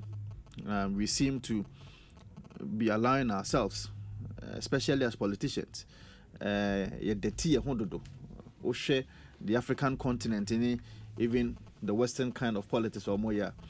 It is always about issues, how people will bring about policies, debate, constructive criticisms. Now, you to me a building, Omomaino. Now, to Ghana, there seemed to be a deliberate an orchestrated attempt in dirtying ourselves, sometimes making it look as if we are politicians in Aya for and those kind of things. And I think that these things, also in Aisha, we need the support of the media, and all the stakeholders around to make sure to me a politics that is decent, politics that is based on policies, politics that is based on issues. Politics are can't somewhere be able to me actually how a bit of the aboa or mine because we are mandated by our responsibilities as Mrashebi for as the executive arm of government, as judiciary, say between me as the net media aboa or mine. Answer near Bekoya Asempa, so Mama call Honorable Kofi Adams on no and Rameno to train como. In your capacity as the Deputy Minister, Local Government, yes, ye or Cantamanto, near Ministry, no be ya famu. Before ye be no my yin and yes, Quayam and Penny for fast so I yen shimu no webia or the beboa, and they say Minia be America J by and your duty Johnny say Jum to ni or mani a champon. Before I ever trouble no cast in be said. Ejashishi ebe koso ebia bo muchi mposo ombeshishi nti ono no wa petition na IGP se onye nhwehwemu wom wo de no watimi e de information anura na ase ekita wo no watimi de aben ya prosi for so far ministry no so nhwehwemu ne ne mo ya akosi sen minioba wadaruma na Eric Betna no ma hu petition cross so ma IGP ma me copy e wo ha. Okay, that's fine. What you confirm me free the Ghana Police Service almost aka and as what truck can odia betro and ye odia banamie to Dominic Bemie hu from the police that from my office me petition the Ghana Police Service into another which is the 2nd day of January 2025. A petition the Ghana Police Service about the issues me raise a year wafidio so obekaya I was very categorical and you see and I think say as part of a questions I ultimately busa me crown you were like oh Vincent I saw your lawyer need you don't base on allegations and I say here says and fan cancer bisa but of course what is the essence of whistleblowing? What is the essence of giving leads to Ghana Police Service? Reason and as a rationale, a woman also to me yes, I didn't boy Ghana Police Service. No, what is wrong with that? Especially where me what direct interest about the situation I see or Cantamanto. More direct interest or Cantamanto because me name Jumadia would but they be the private business and the private normal way. Before and son of Abena Mrashebi Janino, maybe I know yen a Juma or Cantamanto. So for such a thing, no, it is possible that people will go to him. That means this is what has happened. Now yes, Yasimesi and I say based on this kind of conversations, I possible say a bit to be a free harbor. I was very categorical about what happened. But before say metwaso no what if was what say when you petition IGP or the query my petition IGP yesterday, that is the 2nd day of January 2025, and the petition is here with me. And maybe the Ghana Police Service I receive. Let me say the IGP has received it. I requested, and in fact this year I did that on my letterhead. So it was not just your friend say Asebin and Beka too Yumkwa.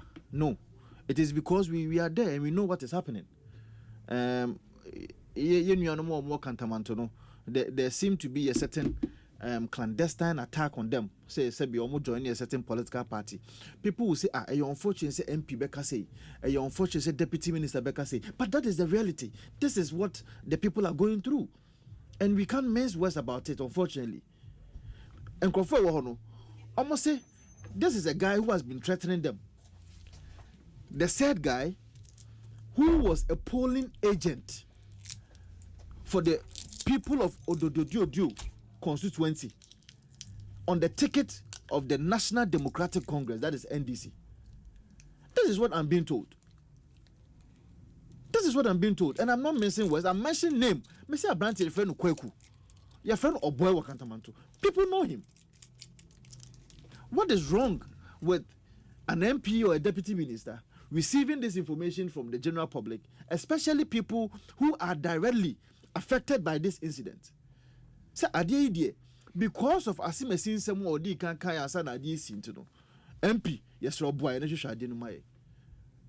As a member of parliament, the only thing that I can do is to raise red flags about it. 1 and 2, trigger the investigative powers of state institutions like the Ghana Police Service, i.e. the CID. And that is what I have done as a member of parliament. Abrantiano, Medikaka, per the conversations before elections and even after the elections. And yesterday I quoted some of his words. I was expecting to say, Abrantiano Besha say about out, and I say anybody related to him because oh, Asma MP can, because this is what is happening there. For him to have said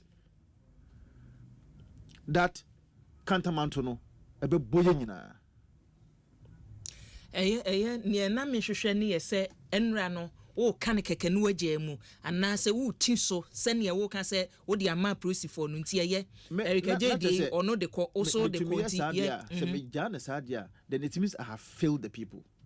I am not going to do that. I am not going to leave them. They are looking for someone to be able to fight for them.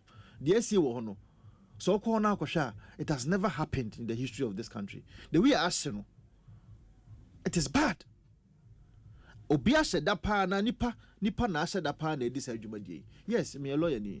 Also me trainer investigations ba and me ni na so bia, but Osha ade no said yes you know. Now catch me say obi nsan shasia. The free be prima facie. Uhu ade na no, say ade die.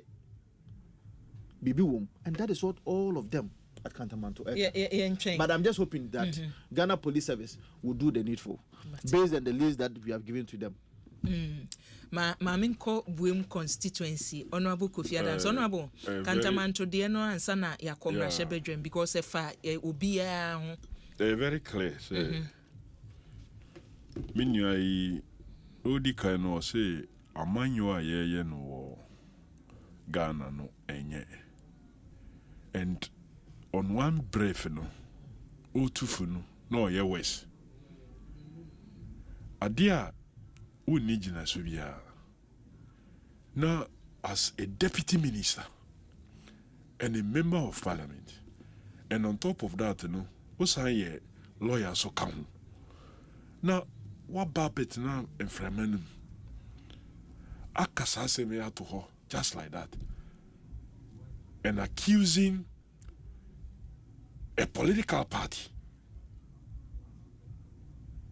Again, first one a political party benya say, Omobe sponsor Crawford say, Omunkoshi, listen. If there is anybody who will do that, then it will be the MPP. But maybe in Kasa, because I think a Jashisha Ebe Kosu says here, no, one are all taking over the governance of Omaina, and ye NDC.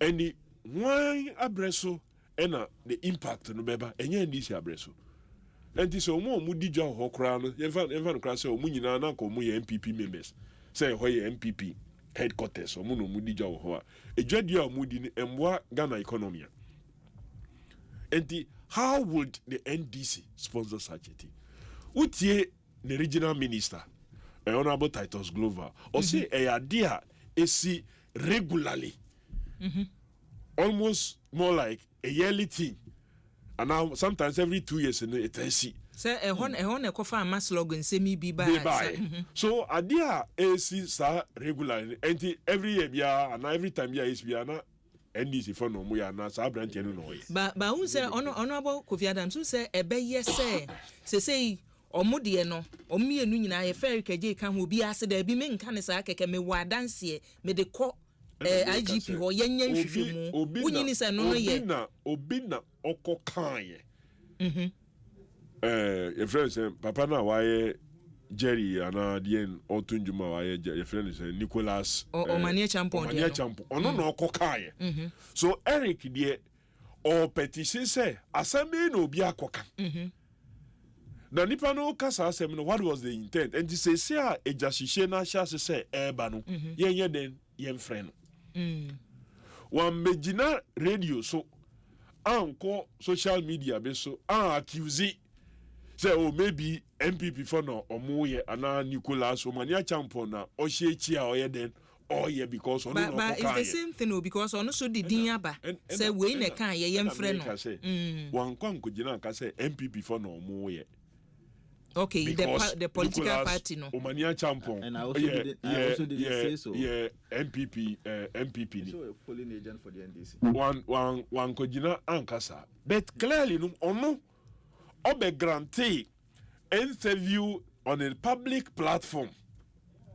Emma all these indications now share on any position as a deputy minister, as an MP, and on top of it the profession lawyer. We expect much more from him than Yawaye, especially say we hear the comments from the regional minister. He's a deputy local government in the regional minister. We hear Honorable Titus Glover, the commentary. So, according to traders, insurance for so bad, I must say because Omadia no woody ninti or per se or more. Bear insurance with them and so on and so forth. I would have expected say be elevated conversation efania ekoso ewoho and how we can deal with that situation. Here niesi wo saglami. Enyo bi ejana ishi wo you say shedana omo shedana omo ye o. Omo see contractor na nkasa ena all cleaning up area ho. Ena omo so ijabi and as a woman doom the year and etia eco affected even the warehouse including many other things are not stored. Who knows what could have happened at Kentamanto? And for us to start this level of conclusion, absolutely wrong. Completely wrong. And many minya angle na I accept the petition. Good enough. Say maybe say security for no for more the petition any information be out the but to move beyond that and be speaking to it the way he's doing, especially when he's a deputy minister and he's an MP and a lawyer on top. On Tienia, the other the regional minister, Honorable Titus Glover, the comments Abena now call her, and that is the line I think that we should do. Too early to be going the way that he's going. When was the last time Kantamanto share? You own our local government. The last time I me follow ye. Hoshi no and no na enrana make us a cofa sa maslog sikano aye chema sabre say nana no we that was 2013. So something that is about 11 years something that is about 11 years apart. On what basis can anybody conclude? So 2000. But honorable, me say ye beka say si bribia no.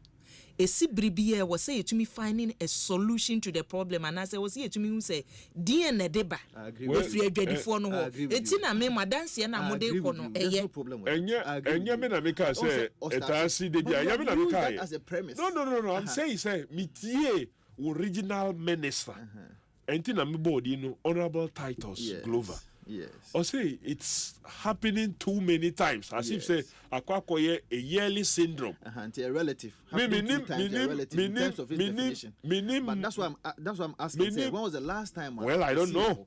The last time. Nim. What you say? 2013. So 2013, I had the last time I can't to say relatively. Titus Glover may be right, but on the premise or no the year man say almost every year be this, that premise is wrong. That is what I'm saying. Say wait there. And Crawford the cabo home kokwam. You see, when you talk to the people there, they tell you say in fact, police for Ghana Police Service, they had been telling them say this is what they are hearing. So senior, I am not saying say be kwekuno or you're guilty ab initio. No, I am only giving a lead to the Ghana Police Service. That is what I seek to do. As a member of parliament who has certain interest or some amount of interest, because and that is what I am doing. I have not hanged the guy, no, but I'm just saying that this is the information I've gotten on the ground. And indeed, that information that I'm hearing, I am tempted to believe, say, there's a certain iota of truth in it. The only way you can establish you must and not believe it unless maybe maybe is it true that maybe a political party deliberately sack others and put only their people. In fact, I have not even said that. No, in fact, I have not said that. And I make say, and also, I don't believe that because minim NDC for bebre so amuso ye dem. There's no problem. But largely, those there, no. I don't accept identification of people or as say or muye. No, you see, this particular premise. The premise is say Abrantian or your wine. Abrantian your kweku. Your friend or boy. This is a guy I may say authoritatively. Now or your polling agent, Emma NDC will do. This is also a fact. What you say? It is also a fact. And I make us say nipa no timi bien na no kase as I have been told. And if indeed it is true, no timi kase kantamanto no ye nyina be boye.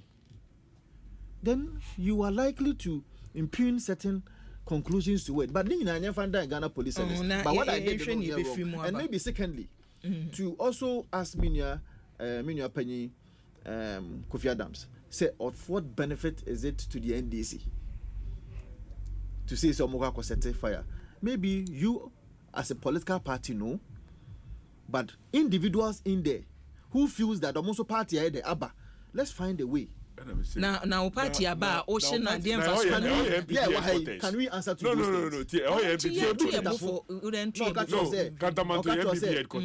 NDC Ababa into Municipal Assembly. John Mahama and Sanction. No. It's not John Mahama. Yes, speculations. NDC for Ndijo. NDC for Ndijo. Yes. And your question now is NDC for Sujwa. Is that what you are suggesting? So that's why you must not go on that tangent at all. Honorable Kofi Adams, Yansha Film Rashabedremene, Mampeni Nanado Danko Kufuado, the last state of the nation or the Atuja, or so a minor, Sikasemno, Ejina ye, Wonya or mine to Emma will be as will be Becca so minor, he said, dear Sikasemonye. Wejagana for light mo we nya o man no sum o sa sema o kai no na wo gidie won ya na mampenika me because one kasa woni mse nya mampenika no na enye no kure oni eti nya na mampenia oti ho a obegina ho a wo ka ne nyina no na woni mse enye no kure nya wo kai so ana maybe no kure ewo mu kakra so ehu say wan bo ne ho mmode. And I will try to analyze each of them step by step for the understanding of Yeniti for. First and foremost, Mampenisi, we are not a broke country. We are not broke, and I want to mean to our yek. I nunti for the first time, no. That time I was say, umofre ya kochro mu so hwe a omu resource beba abonti no resource no into member na the wayek has to speak threaten omo kasa ya ansana 25 million bikoye omo sa kasa sa ansana another 35 million so ekono nketinketi ti say omo vote na omo nya ye no support nketinketi sana na eko what they call just 118 million. Obi a say we are not a broke country, no, you can't even pay for WAEC. At a point, Grandma, they said WAEC is even threatening, say, Omu headquarters.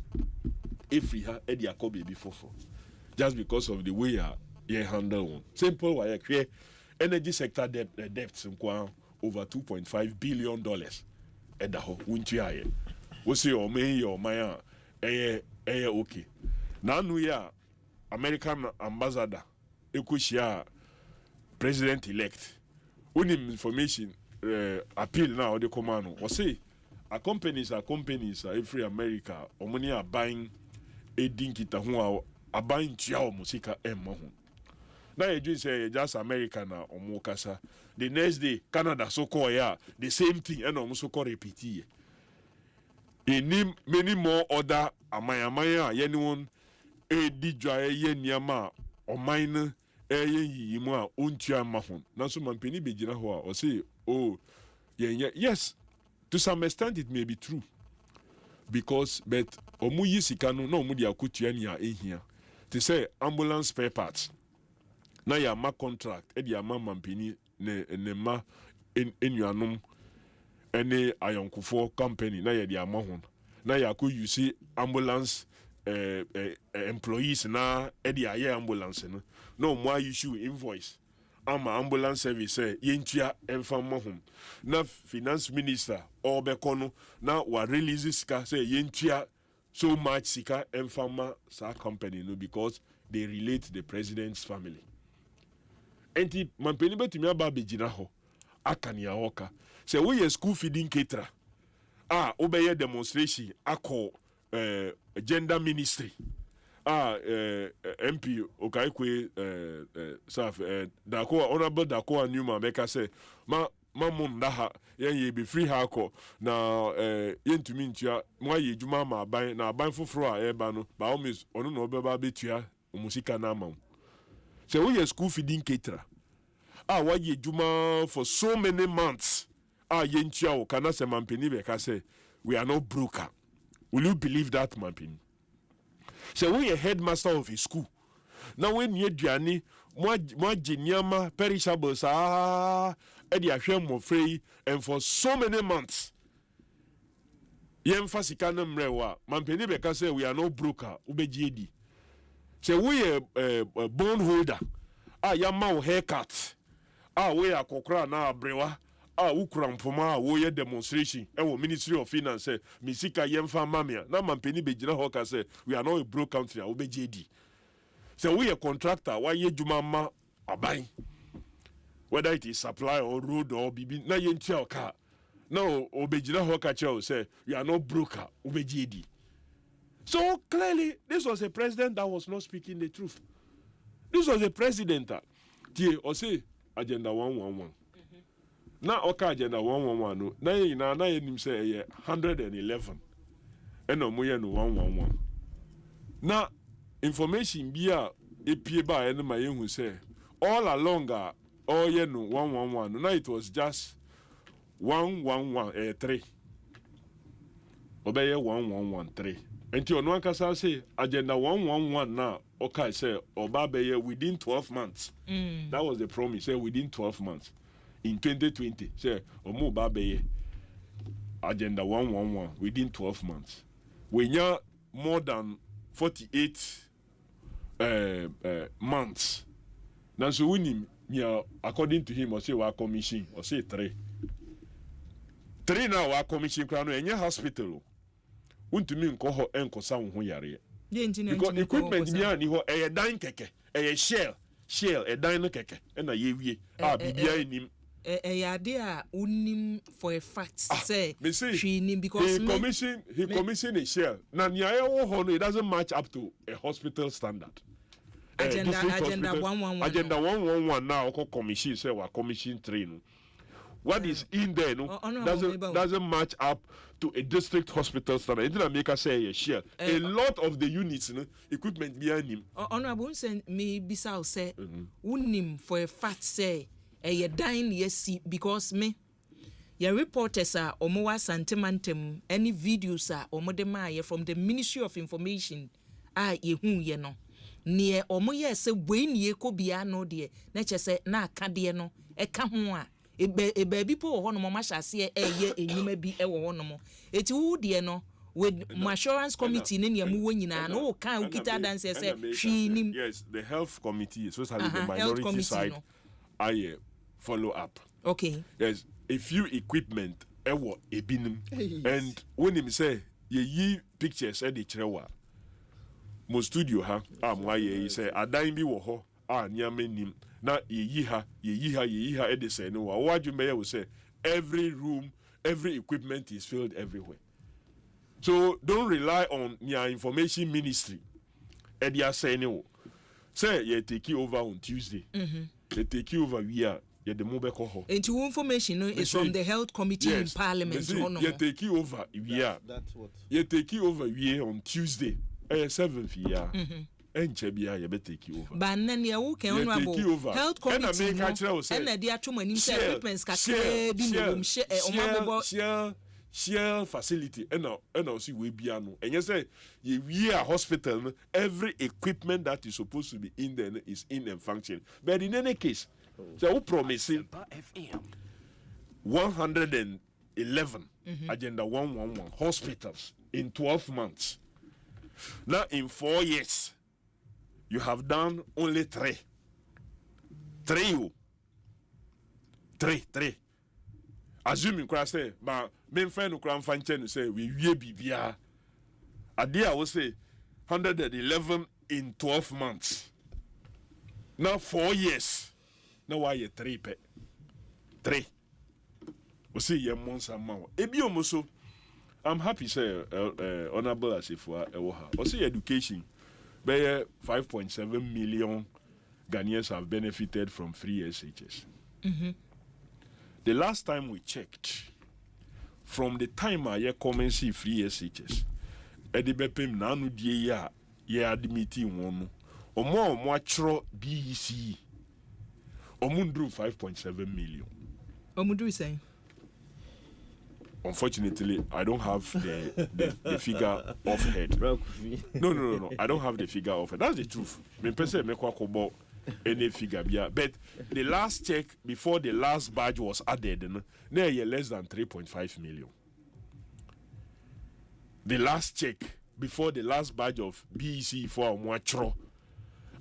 Ye the one omo and ye admit one CCR into free SHS and nay less than 3.5 million.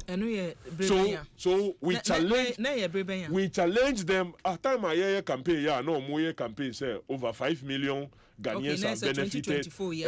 No, na say in America. Over 5 million Ghanaians have benefited from free SHS. So we challenge them with data. Say yefa omo mwachro BEC nyina ebum na indru 5 million. Yes, I. Now you're less than 3.5 million. Now you're less than 3.5 million. And you know that. You know that for a fact. Because but you also know that you've come from the would they take notes? Say the fact say exams so near 3.5 doesn't mean that they are the beneficiaries of free SHS. It is possible that there were some people who left the school after 1 year or 2 and took offer or more matro SSC in Kwana the BSA. No, I'm not talking about SSC. I'm saying BEC. Near Edo Secondary School. Yes. That's what I'm talking about. BEC. Okay. And yet, say, Wuko omo mucho, omo muko all through muko chro wax in India. And Andrew Hokra. It's even worse. I'm not looking at exiting numbers. No problem. I'm not looking at the exiting numbers. Omuko through the process. Omuko chro waxi. And you muna make omo mucho BEC. So omu nyina pass na say omu nyina so be secondary school. And no na make say it's not up to that number. Right. So I don't know where the president was getting his 5.7 million with confidence from. I don't know. Say Dr. Yawiduchum no the number no manu. Say they o minim baby okonya number now hode manu. So the president Ajubreo, that whole free SHS concept, onoanim the problems are ediaba. Ebi omuso say people were pushing for I resisted call for gradual implementation of free SHS. Mm-hmm. Now President Akufo-Addo, any gradual na we gradual ne de he. Gradual ni year by year. Akufo-Addo and Kbese oba ye no everybody in free SHS over no free. That was not what happened. Year by year saying. A year by year, almost the first years benefited. Mm-hmm.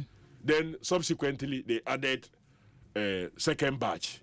Then they added a third batch that covered everybody.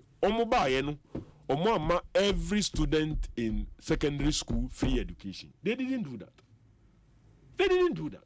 So I resisted the call for gradual implementation. And yet, send moya modi progressive free senior high school in work and say, Nedi and yes, our progressive was to deal with what? You see, we are covering these students and some selected borders on scholarship subsequently. Who progressive now, we say, for everybody in a particular year from first year. So you cannot describe a project as free secondary senior high school. Now more form 2 form 3 they are not benefiting some because form 2 for no monka senior high now. Or more form 2 at that time no monka secondary school one. But they were calling it free SHS or a wholesale. Meanwhile more form 2 or more form 3. We're not benefiting from it. That is my understanding of also your gradual graded introduction of that program. So the president cannot come in. Ebiom, as usual of him, blame COVID-19. Forgetting say, yare na eba ye no Ghana efa ho ejiji sika bebre including besine yegusu a ye ne oman a COVID ba yare ba ye no yeji yare ho tax. Asempa FM. Yen ena ye yo man a yare ba ya nkrofo bebre efa ho aboa nipa aboa businesses no oman Ghana ha yegusu a yeji yare no ho tax. Nanso utie na wo hwe auditor general report the special audit report now oyefa COVID-19 expenditures one a bon seriously utie na wo hwe evidences ekwan omo fa so expend COVID-19 sika at least omo candidates osanso contest biom e was aneregu biom say ono no de no yema no 100,000 the executive de no so ayema hom 50,000 ono sa de ne de no so ekoka hom ho em say mu station hana mo interview honorable Cynthia Mamle Morrison say na ye accusing say minister for gender no ye invest abra no ye na just say or co independent and obeka say ono sorry, as gender minister no you're responsible for side duani na omo say omo eye chiche no ono nsa onim hwe omo hana obekasa ediena akosuntia the then gender minister at the time I see yanye duani dia manipa no will be threatening say ye piano a obekasa who relate to the auditor general's report ekwan yefa so the Sputnik V adia na ye tonu ewo bibia for less than $8 no more no Ghana die na ye 18 and 19.5 omo de je ye bisa minister no say I wasn't thinking right. So how can you blame the disease for one kasa or mess na wa cause omaino?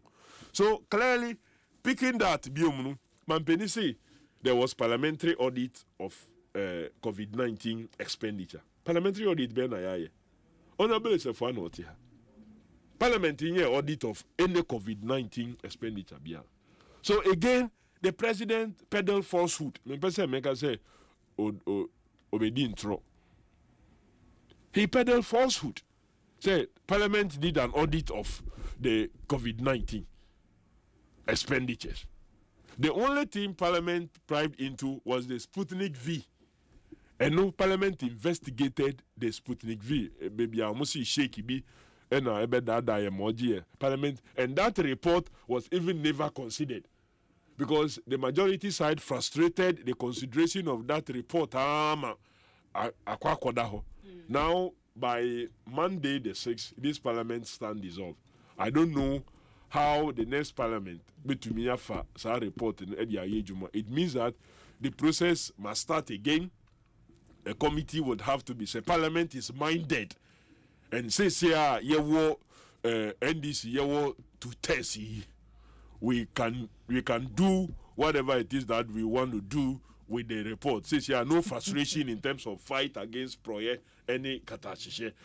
You say you bet me I report to Juma. Of course, Papa Nkwa. First time NDC more than 2 tests in Parliament. In 1992, I boycotted parliamentary elections. Not 2 tests, 133. But now you could 189 seats. I'm fine, you're Bonibia.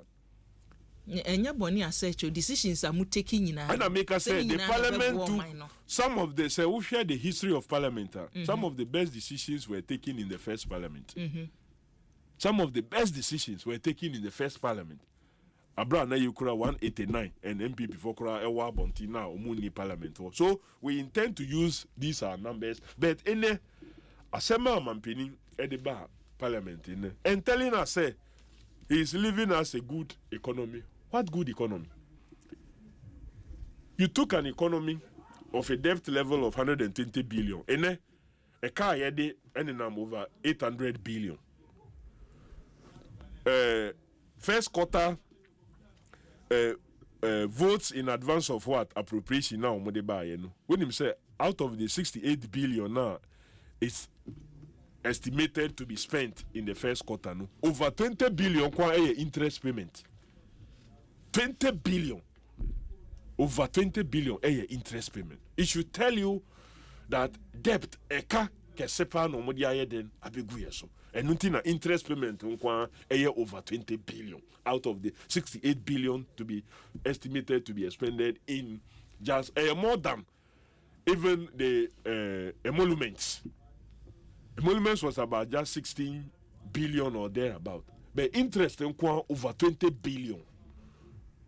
So you pick a country at the debt level of 120 billion in over 80 billion. Inflation at 15%, and 24%. Meaning unemployment rate at 8.4%, and 15%. CD to dollar. Those times now when you just 3.8 Ghana CD to get $1, and then we hear almost 17 CD to get $1. So a percent commodity prices are look, petrol a gallon of petrol was going for less than 15 CD, and then a gallon of petrol is going for over 70 CDs. This is the economy that you are trashing onto us, and you see there and say economy no is buoyant. How buoyant is the economy? I want to mean service who simple debts, want to mean simple things like WAEC. So clearly, the confidence levels in the economy is down. And nothing and confirm person or investing in long-term bonds anymore, as far as Abena concerned. And the omuye then omuko for short-term treasury bills, 91-day treasury bills, no margin, and no, and the banks, because and people are borrowing from banks to do businesses at over 30%. How can you say this economy a good economy now you handing over? An economy, business person, Oko Bobusia, Vincent here himself a business, but Oko Bobusia, the Busiano, at over 30%. And then I'll be free. Over time, now 28%. So 28, and then now you've taken it to over 30, despite all the buffers now, despite all the buffers now, new oil funds. The Sankofa was not there. the 10 field was not there. All that has been added. The ESLA was not there. Now the ESLA to help you deal with your energy sector levy. The Ghana Investment and Infrastructure Fund who disikano ekutia for Sky Trainer anyhow. Utamibisu ekutia Pualugu multipurpose dama yenye shi ewo. Udibisu kutia muta angel $2.57 million say omayo mutowe kwan abra omunye shi. That was how our monies were being wasted. Now Ubejina Hall say you've left a good economy. What kind of good economy? So clearly, Mampeni just came to repeat the same things that he has been repeating, blaming COVID for the failures. Russia and Ukraine got mentioned because he couldn't have concluded without blaming Russia and then Ukraine war. Look, Omaya, you say, you are investing in planting for food and jobs. Look at the economy. Look at the contribution of agriculture, very low. The sector employ over 60% of your people. The contribution to your GDP, very, very low. Now we say, why are they? I think that the president has failed, and near yen deputy leader, minority leader Eka, we agree with him and even more. Or say for the first time, Mampeni promises in March of 2024, Yabe Commission, a friend is saying, Yankupon na sorry dying cathedral na yasum ewo ho. Ene ewa dane say swimming pool, say dam, say den. Mampeni anka ho asem was running away from it for the first time. Adenti. On pese obeka, yesi Yankupon kra wada da Yankupon. So it's not been a good record for this president and this government. He's not left. But you better go into the details. By the time you better present a first budget and policy statement to Parliament somewhere maybe in February, March to really approve President Mahama on a budget and policy statement. And we will begin to see even much more than what we have talked about now. Ghana Bonia and Ekosu. The president didn't fight Galamsey. Economic corruption, environmental corruption, moral corruption. Yeah, that's it. Honorable Vincent Sumame. Well, Minyaba, Manyabo Chati, Brakofi. Na Semno Brakofi Akano. Minyabo Chayi, Bakumi Nubiano, and Sana, with the submissions not to us, my Enosa. Jedikan. Maybe you do more free senior high school education. Yes. Sorry. Free senior high school education, I saw it. Was the Minister of Education at the time, near free SHS Secretariat. So, na me double-as Sebi, Kasama for Edema, free SHS Secretariat, ne a year Minister of Education.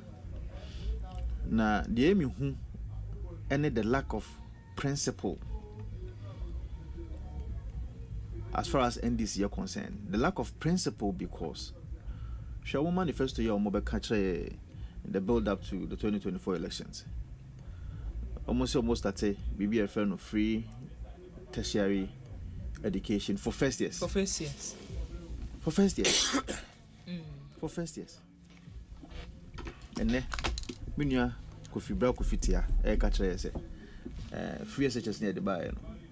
Yeah, for first years in Kwan, you know. So first years in Kwan, yeah, and free SHS name, your friend is a say continuous free SHS progressive. No principles. Because at the time, 2015, 16, 17, no, before say Baba Ben, so that second years and third years, no. It was the NDC that was the superintendent over these kids.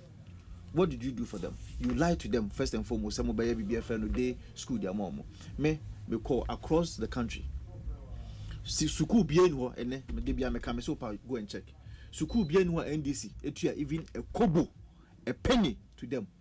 Say progressive. Progressive no. Not a kobo. They just mentioned it in Parliament. Yes. Go and check their own handed over note. Me say me share that call St. Hubert Seminary. That's my alma mater. Me call St. Hubert Seminary and I'm mentioning names. Me call Opokua. Me call Bisa say progressive free senior school education NDC from some year. How much did they pay?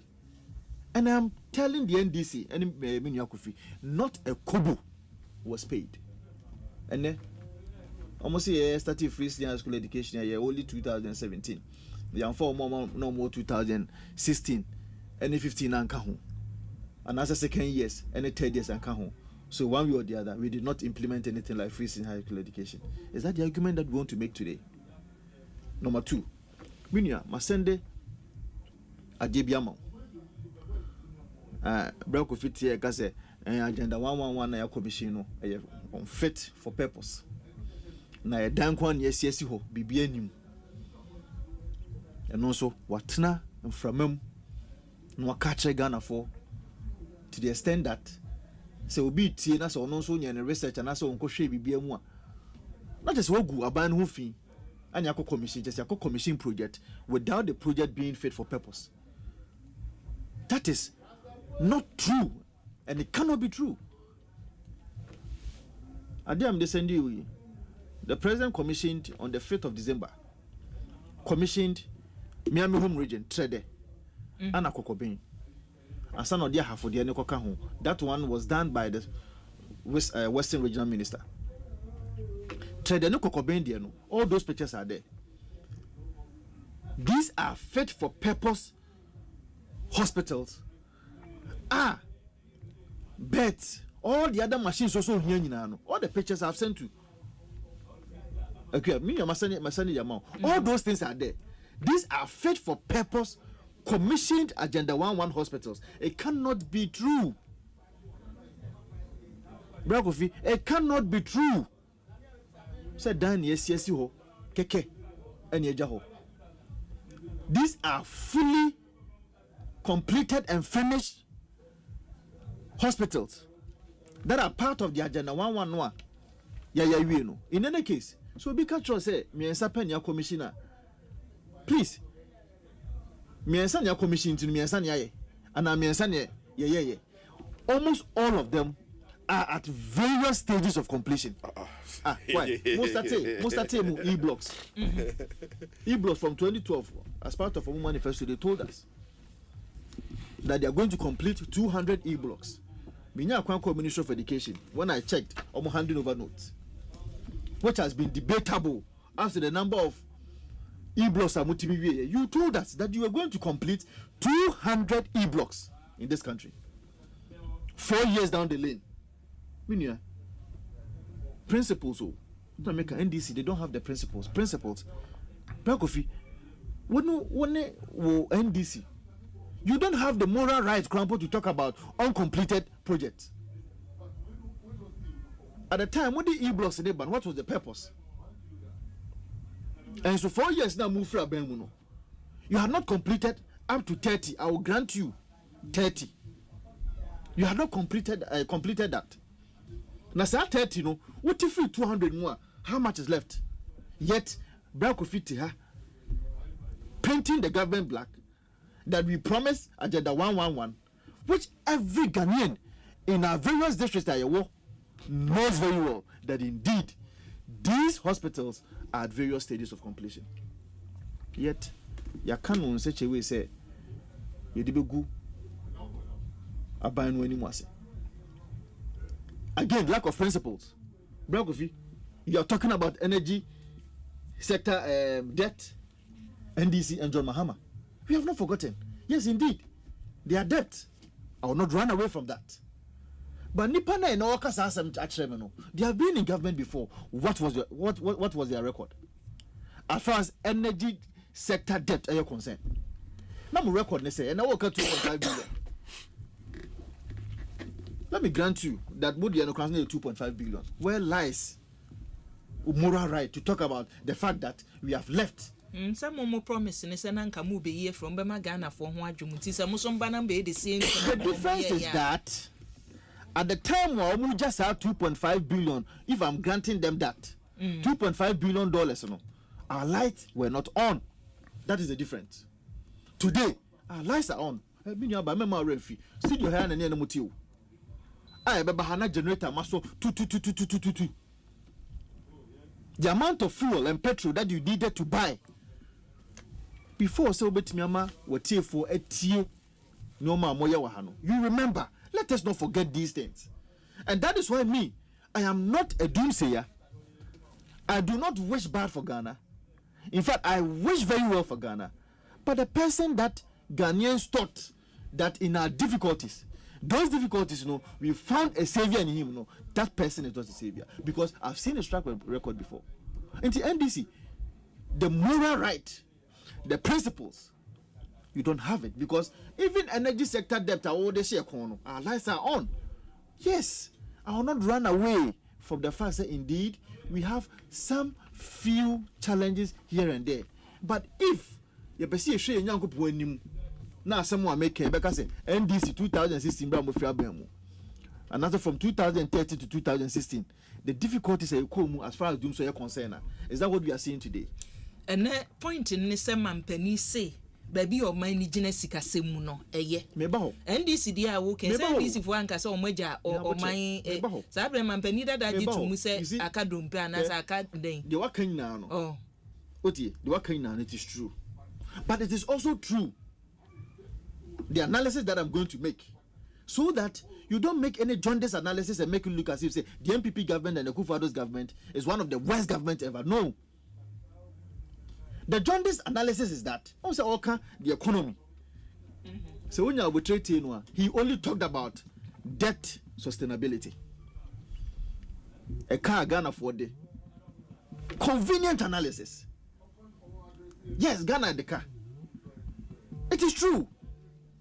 But it is also true that since independence, Bragovi, from 1957, ABC 2007, no.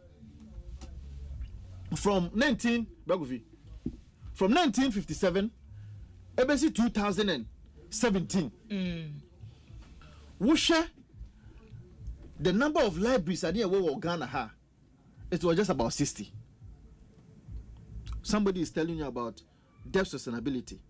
Ghana nyanya wo ho sa na wo kan no problem. O se Ghana the card do no problem. That is true. It is also true that within 7 years we have done much more than what about 50 years ago we could not do. We have about 137 libraries that have been developed, completed, commissioned across the country. Is it true or it is not true? It is also true. So what you are saying is true, but it is also true. Maybe economists will say it's the opportunity cost of what you pay. Minyaba, economy no make say odwane free normal we bring 2016 ye free aban mu no.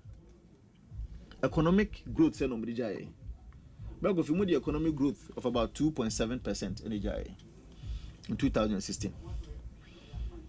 Even after COVID, I need so many more year dene. More COVID, more Ukrainian war. But then you can't say it is sounding like a cliche in our minds and our ears. No problem. Ghana for the Maccabi yate. But I'm also suggesting to you that even amidst all these difficulties, the economic growth that you ran away from, what Ghana what the economic growth was in 2013, which at the time 2013 was about 5.7%. You know, it is also true that indeed the economic growth is far better than what you left to us. It is also true that Abena economic growth target in 2024 at 6.8% for to send finance minister about parliament. It is true that was our target, 6.7%. But by third quarter of 2024, we had exceeded the target of 6.8% and we were doing about 7.2%. That is true. Please, that is true. That is also true.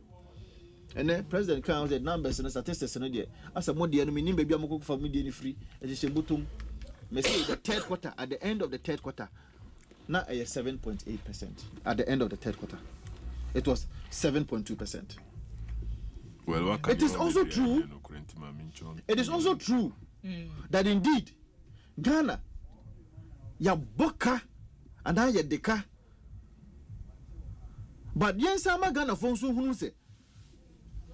For the first time, we have implemented free senior high school education, something that your government never believed that we could do. Me, as a member of the education committee, I am keenly interested in trying to see that there's going to be a continuation of this policy. It is also true that Abena we buy no akodebi o senior high school man a laptop, something that you could not do. Yes, it is all can no, but it is also true that this is what is also happening. It is also true that science, technology, engineering, mathematics, education Abena I am back upon and also quite as well. Go and see a fantastic ultra modern STEM institution. Please, yes, Yedeka, no problem. But we can show you what we have used those monies for.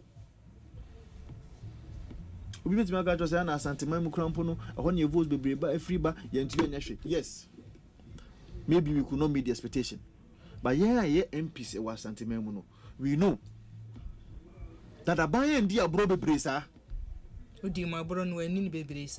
I am just trying to set the premise on what we hear into the Bakase because of about 20 years. That should be the treasure. That should be the basis for my argument. So let's take it like that. But it is also true that Abena will have article I'm descending with Agenda 111 trader. Come on, fantastic. Kokobin after Santase, fantastic.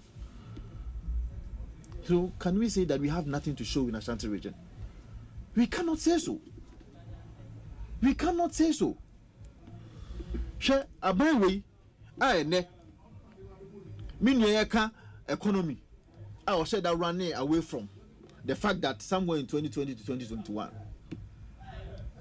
this government was able to chalk the highest cocoa production capacity, about 1 million metric tons. Where should see you? If anybody tells you that Abena we buy it is also not true. Is it also true? Say apart from Agenda 111, no, Abena we this year, last year. Na dwen say bibia your friend no dialysis no. Hwe say wonua bi ana say wobusuani bi ana wo kidney issue. Now hwe car obebo. Meti hey. Minua ba bia minim ne pa. We free mu because of kidney issues. I'm unable to put the deal out. But me and me Patrick Boama, me ne pa na eni adam for pa no. We free mu because of kidney problem. Dialysis we try almost every week. If you're a man of straw, you cannot pay. If you're a man of straw, you cannot afford it. Abena we say, free dialysis and for mad people who are not well. As far as kidney issues are concerned, then you concentrate the argument on only a car idea without letting Ghanaians know this is day. Is it also true? So about confirm not here. Abena we abua me yesi.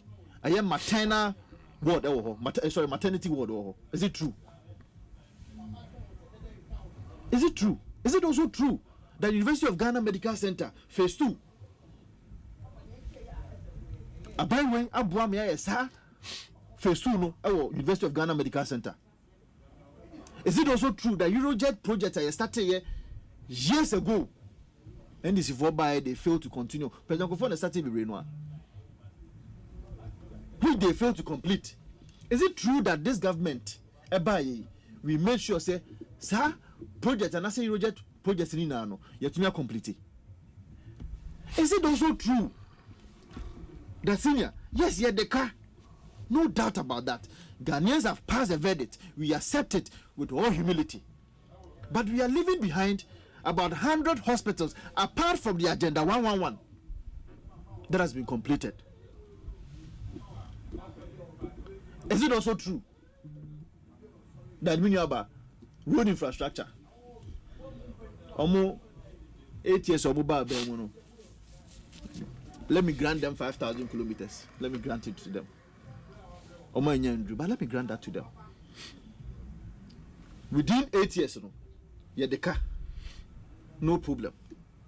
Now, so we have been able to construct about 12,000 kilometers of roads in addition.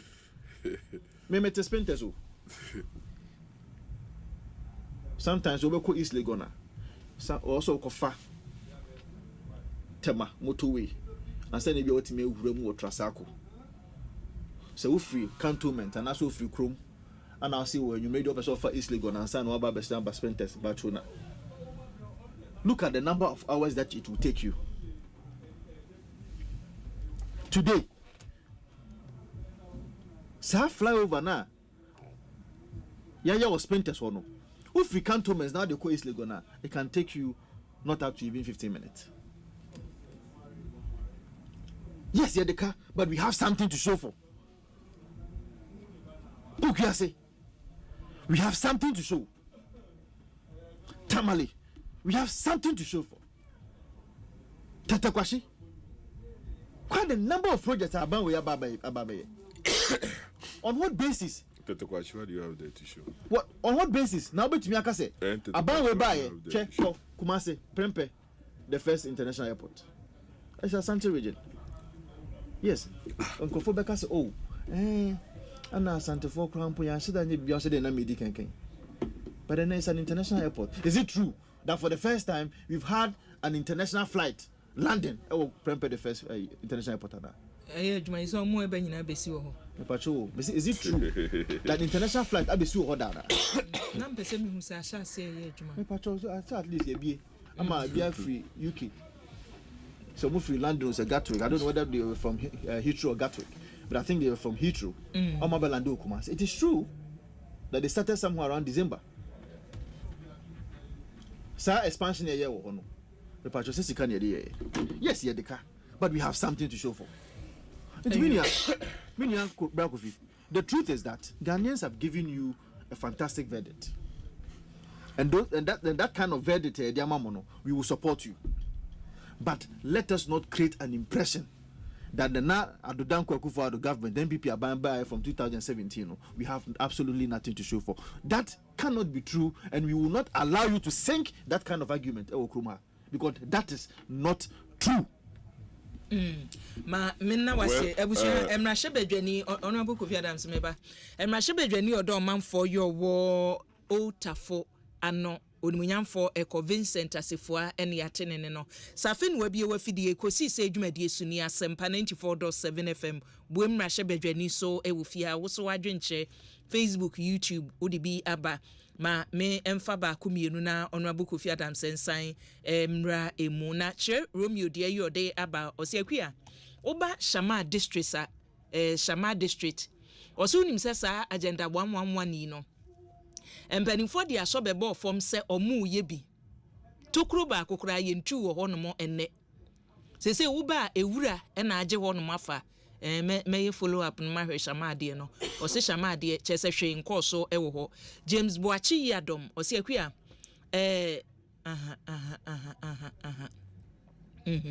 James ma menko manim ene allegation ya oye say enye eko nye messages ni nyina na ba ye kan Ben Bronze de yode aba o se akua MPP for omu wo good oral skills pa o onzo ne de yode aba no ebo Yansen o se akua ase dodo na wo short memories untimi nche old dog Nutrix bia ne ewomu a ne se dada no a na na opako o se na opako wada na ewom na nyem manipa nyina saa o Kofi odi ayode aba ɔse akufo ado adwuma ye oyeye mampani oteso no na adwuma no eye fili ya obia ehu enye green book mu se ewom yebekọ yehu enye saa enetie ena Davido de ayi ode aba ɔse mampani dada John Dramani Mahama akire se wotie nipa sem jese ne yesi ye ne saa nkoye a watie oba besiesie ena Yauken de ya ode aba Yauken also message no yehwiricha ka maso ɔse Benjamin ɔse resetting Ghana no say na ehye say ye hihija da bi eja hyehye ne yehu ne ode ba ye na o de message we yaba se ne ye di kan ya de atudwa no ahwehwemu ampanimfo eye no yebehwe na ne yebefiri mu ababi e de ato aso Gastiman Brekum ɔse ka che ono Kofi Adam ma ye se onyai complaining no because Ghana for ato aba momo ne aka ne se ombehwe na niema enkoye nyina no omasiesie nunti ena Ghana for eto aba no ema won Stephen Mills de ayode aba ɔse Ethiopian airline no a ba kumase ne de settings so settings keke ye aka 3 days ami ato aba ena ye share that this awiem share no efu ye de besi ho no bisa se free ho no omo a efri saa UK ho ba nyina no omba omo kosi we he omo si Accra anasa omo kosi Kumasi Street se ne opani no eka no Felix Osei Bonsu ose takrade agenda 111 jesem cheke se ho no ebi wo ho no mo a ena owura sakode de ya ode aba ose saa kasa we de MPP for mbeche wo opposition pa o so say no mo say ombe kasa che Ghana for there any opposition ho ombeche papa onso ne de ode aba no Raymond Godwo o say Raymond also message no makacho say what message ni ba na pese ye kan ko ade a no ama ho ate ne ye ko yanim kama wo de ba na wo be cast insinuations bia betwa da pa da bi untumi emfa we ma ema yenkan Abdulaziz Sedu de ayo de aba se bi wan ka kire minu abema ima me se mampani dada kofo Euro project no wan start ka kire no ma me se enya de se o hyasie ena we so de yo de aba ma me hwe odanku kwakuru ne de yo de aba o kontokwa no so enken no William Churchill ahado osekua yenim problems ye wo ho no modada enunti na Ghana for yekoto aba no yese ye to e de atia MPP aban no enti mesre wo ka che NDC for no ma yese aye late MPP for ye you omafi ho omo de ne se problems na wo ho no omumra na omo emesolve enu anti ene yeto aba no ma wo mo omumra na omo mesolve problems na ewo ho nom no abusua ma yenko na onumyamfo Kofi Adam sento aso na ono abosa obe kai mampani nsam a na wodi twudwa na ye bansa asimu sade etu a o chese MPP amanyoku no eniama nkoyi ama won first term omulusu 6 ni bi ewo mu second term so ni esie nyina no the fight against Galamsey no eka hu bi so mo na ye nkoye ni say no sanka bo ni hwe no kakra because why PhD abi sisi a ha wana PhD abi Brakofi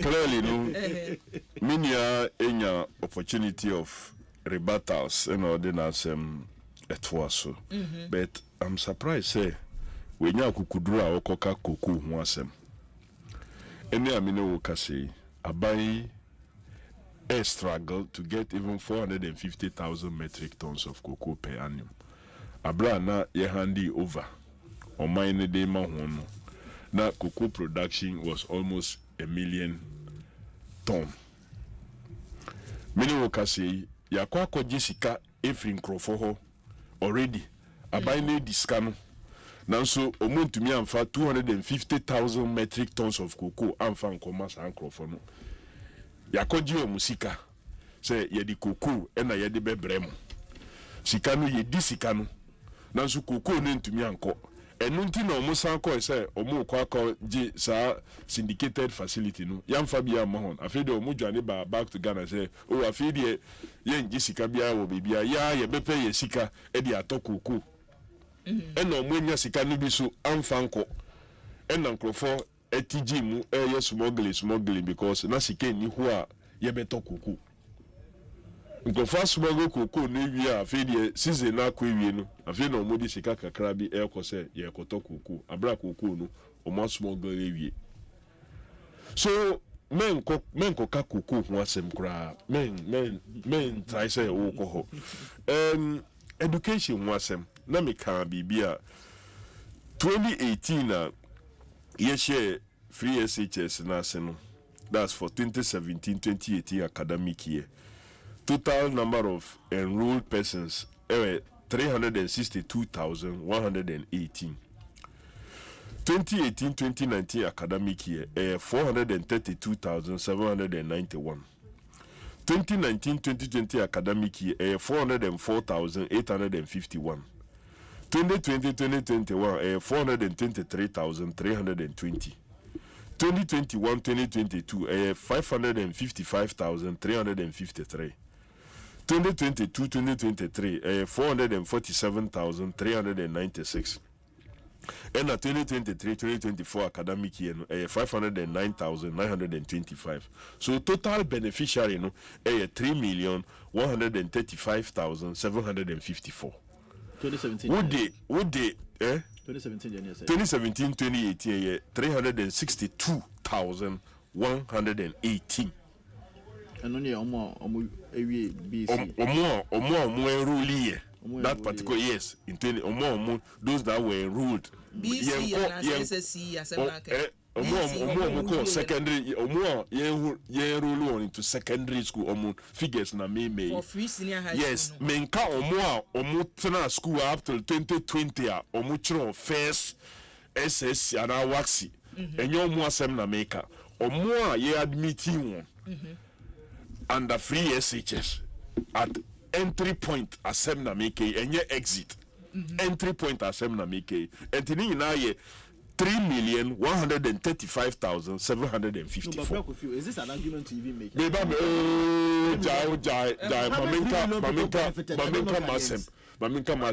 My point of argument was where from the would the more ma memfanto yetie fo anim se enche yebefa the commentary between Accra House of Folk and Legon cities eti brenu aka na yenche 10 minutes na into apo would the omo se wo beka omo atro BC ne dia would the omo chro na anu ya de koka ho a the total number of omo atro BC since the start of South Free SHS is 4.3 million. Omo atro say ye fa no say omo atro BC no so omo nyina ko secondary school a 4.3 million. Enti mampeni konya 5.7 no e wo he. That's the question that must be answered to the goals. The goals will have to answer, because maybe just maybe obiti baby yetia 5.7 population sika edi ko baby say this is the amount of nipa omo schools for and the sika na yetia no say now so the actual numbers no ni ayeke enti obi sika o say nipa no ye den. But so the reason why I will figure what problem with NSA. Once a time I knew Ministry of Education 2017, me and I'm the figure over 2 hours because this number only 4 point something you buy. No, there be 362 no, those who were enrolled no.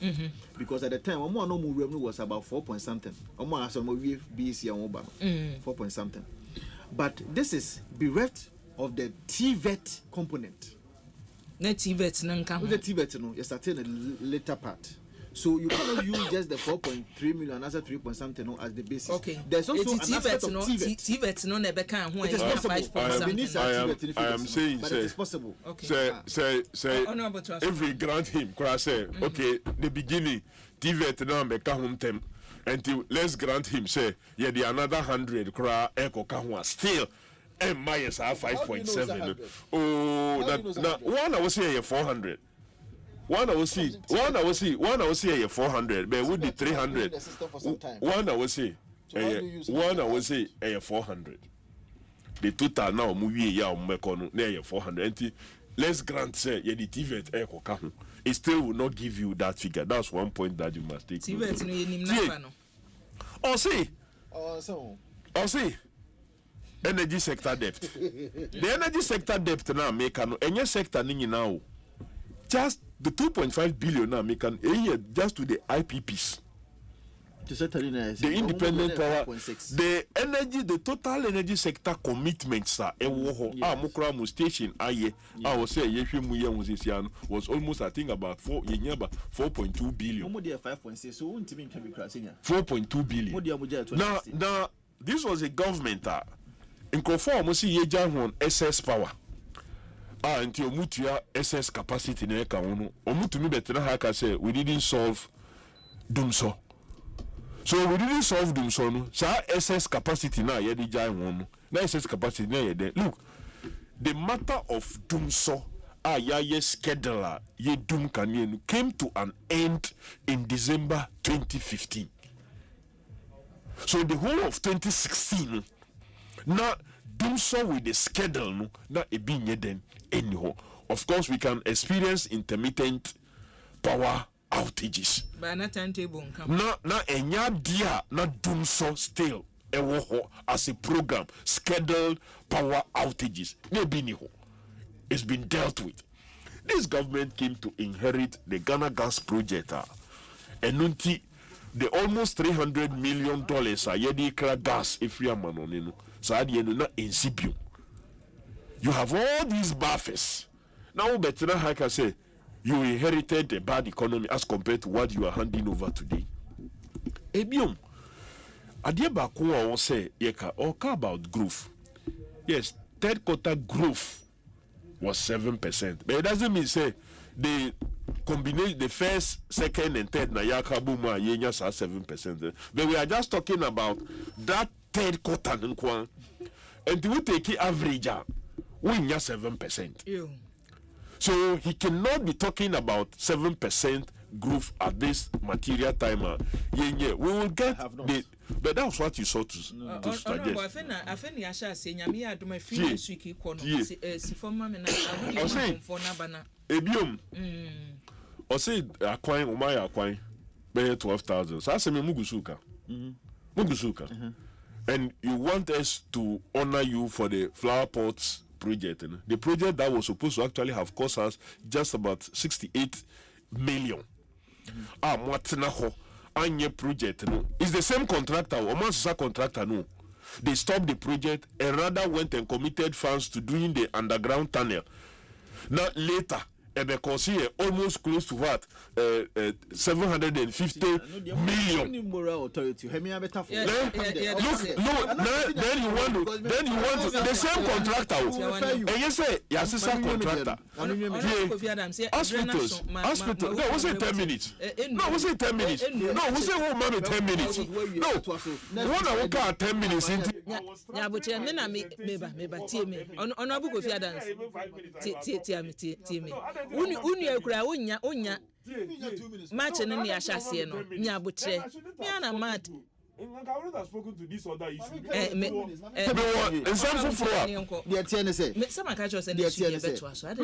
What's it 10 minutes? This year, Fen Wabaha. No.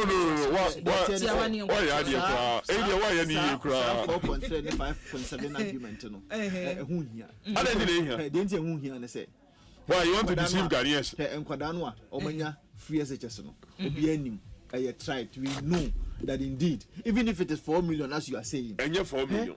No, there's a 2 million. 3.1 in your administration. Dr. Parker said he shared that information. I know the argument also making energy sector debt. Muja energy sector debt of about 5.6 billion. What moral right, Bragofi? What moral right? And I would be better have a catch as a energy sector debt. When you bra, what can the bear twice in your submissions in? Wouldn't it be? You don't have any moral right to even talk about energy sector debt. Hey, Oba or Tafu constituency. Yes, that's a project to be Tafu Maternal health block. 2006 was a 7 million penny. Akoto say started. That time the amount of money that was costing is not even up to 3%. Akoto say started as what? Anya Akoto say Okobo me go just alone me started as what? No, started as what? It was during his time. During his time as what? And who say Akoto say start? Yes, as a member. Who say Akoto say started? Ana Obeboa me see. You started CNC. And the other thing I want to also, I didn't think MP, I will take you on one to also. Because 2000. So I could say no starting as MP. I didn't think I want to also. We see Akoto say about 200% of it. We see Akoto say start. So I didn't think I want to review of contract. You don't have that moral. Even the MP. That moral the last time the can say Ghana, your territorial integrity, and I'm the Manusi, is intact. And I will doff my heart. Well, we had a government that was worse than a terror government. The first time, we had a government that was worse than a terror government. And the terrorists, and your more activities. Yeah, say them who Ghana. Because the terrorists were in charge. The territorial integrity of Ghana is intact and you're solid. And I can give that to President Akufo-Addo and a friend say any NPP are buying. For that, a Jumana or more, you know, even police service. When he said last year and last 2 years, you to me more about 3 helicopters to be able to do helicopters are more that's not like the helicopters that were bought. That indeed says he can. No. And so I will plead with you, senior. Let's elevate the conversation from MPP Abaya and Yashe and when we know. You know, not parliament. Most of the things about parliament here about parliament approval. And those approval. Approval and that's a monk. Approval and that's a monk. The way I was saying, Abusia Ota from Rashebedwani, Odmunyamfo Eko Vincent Asifua, and Buem Rashebedwani, Odmunyamfo Kofi Adams, and Enenume, anyone is see a drain. When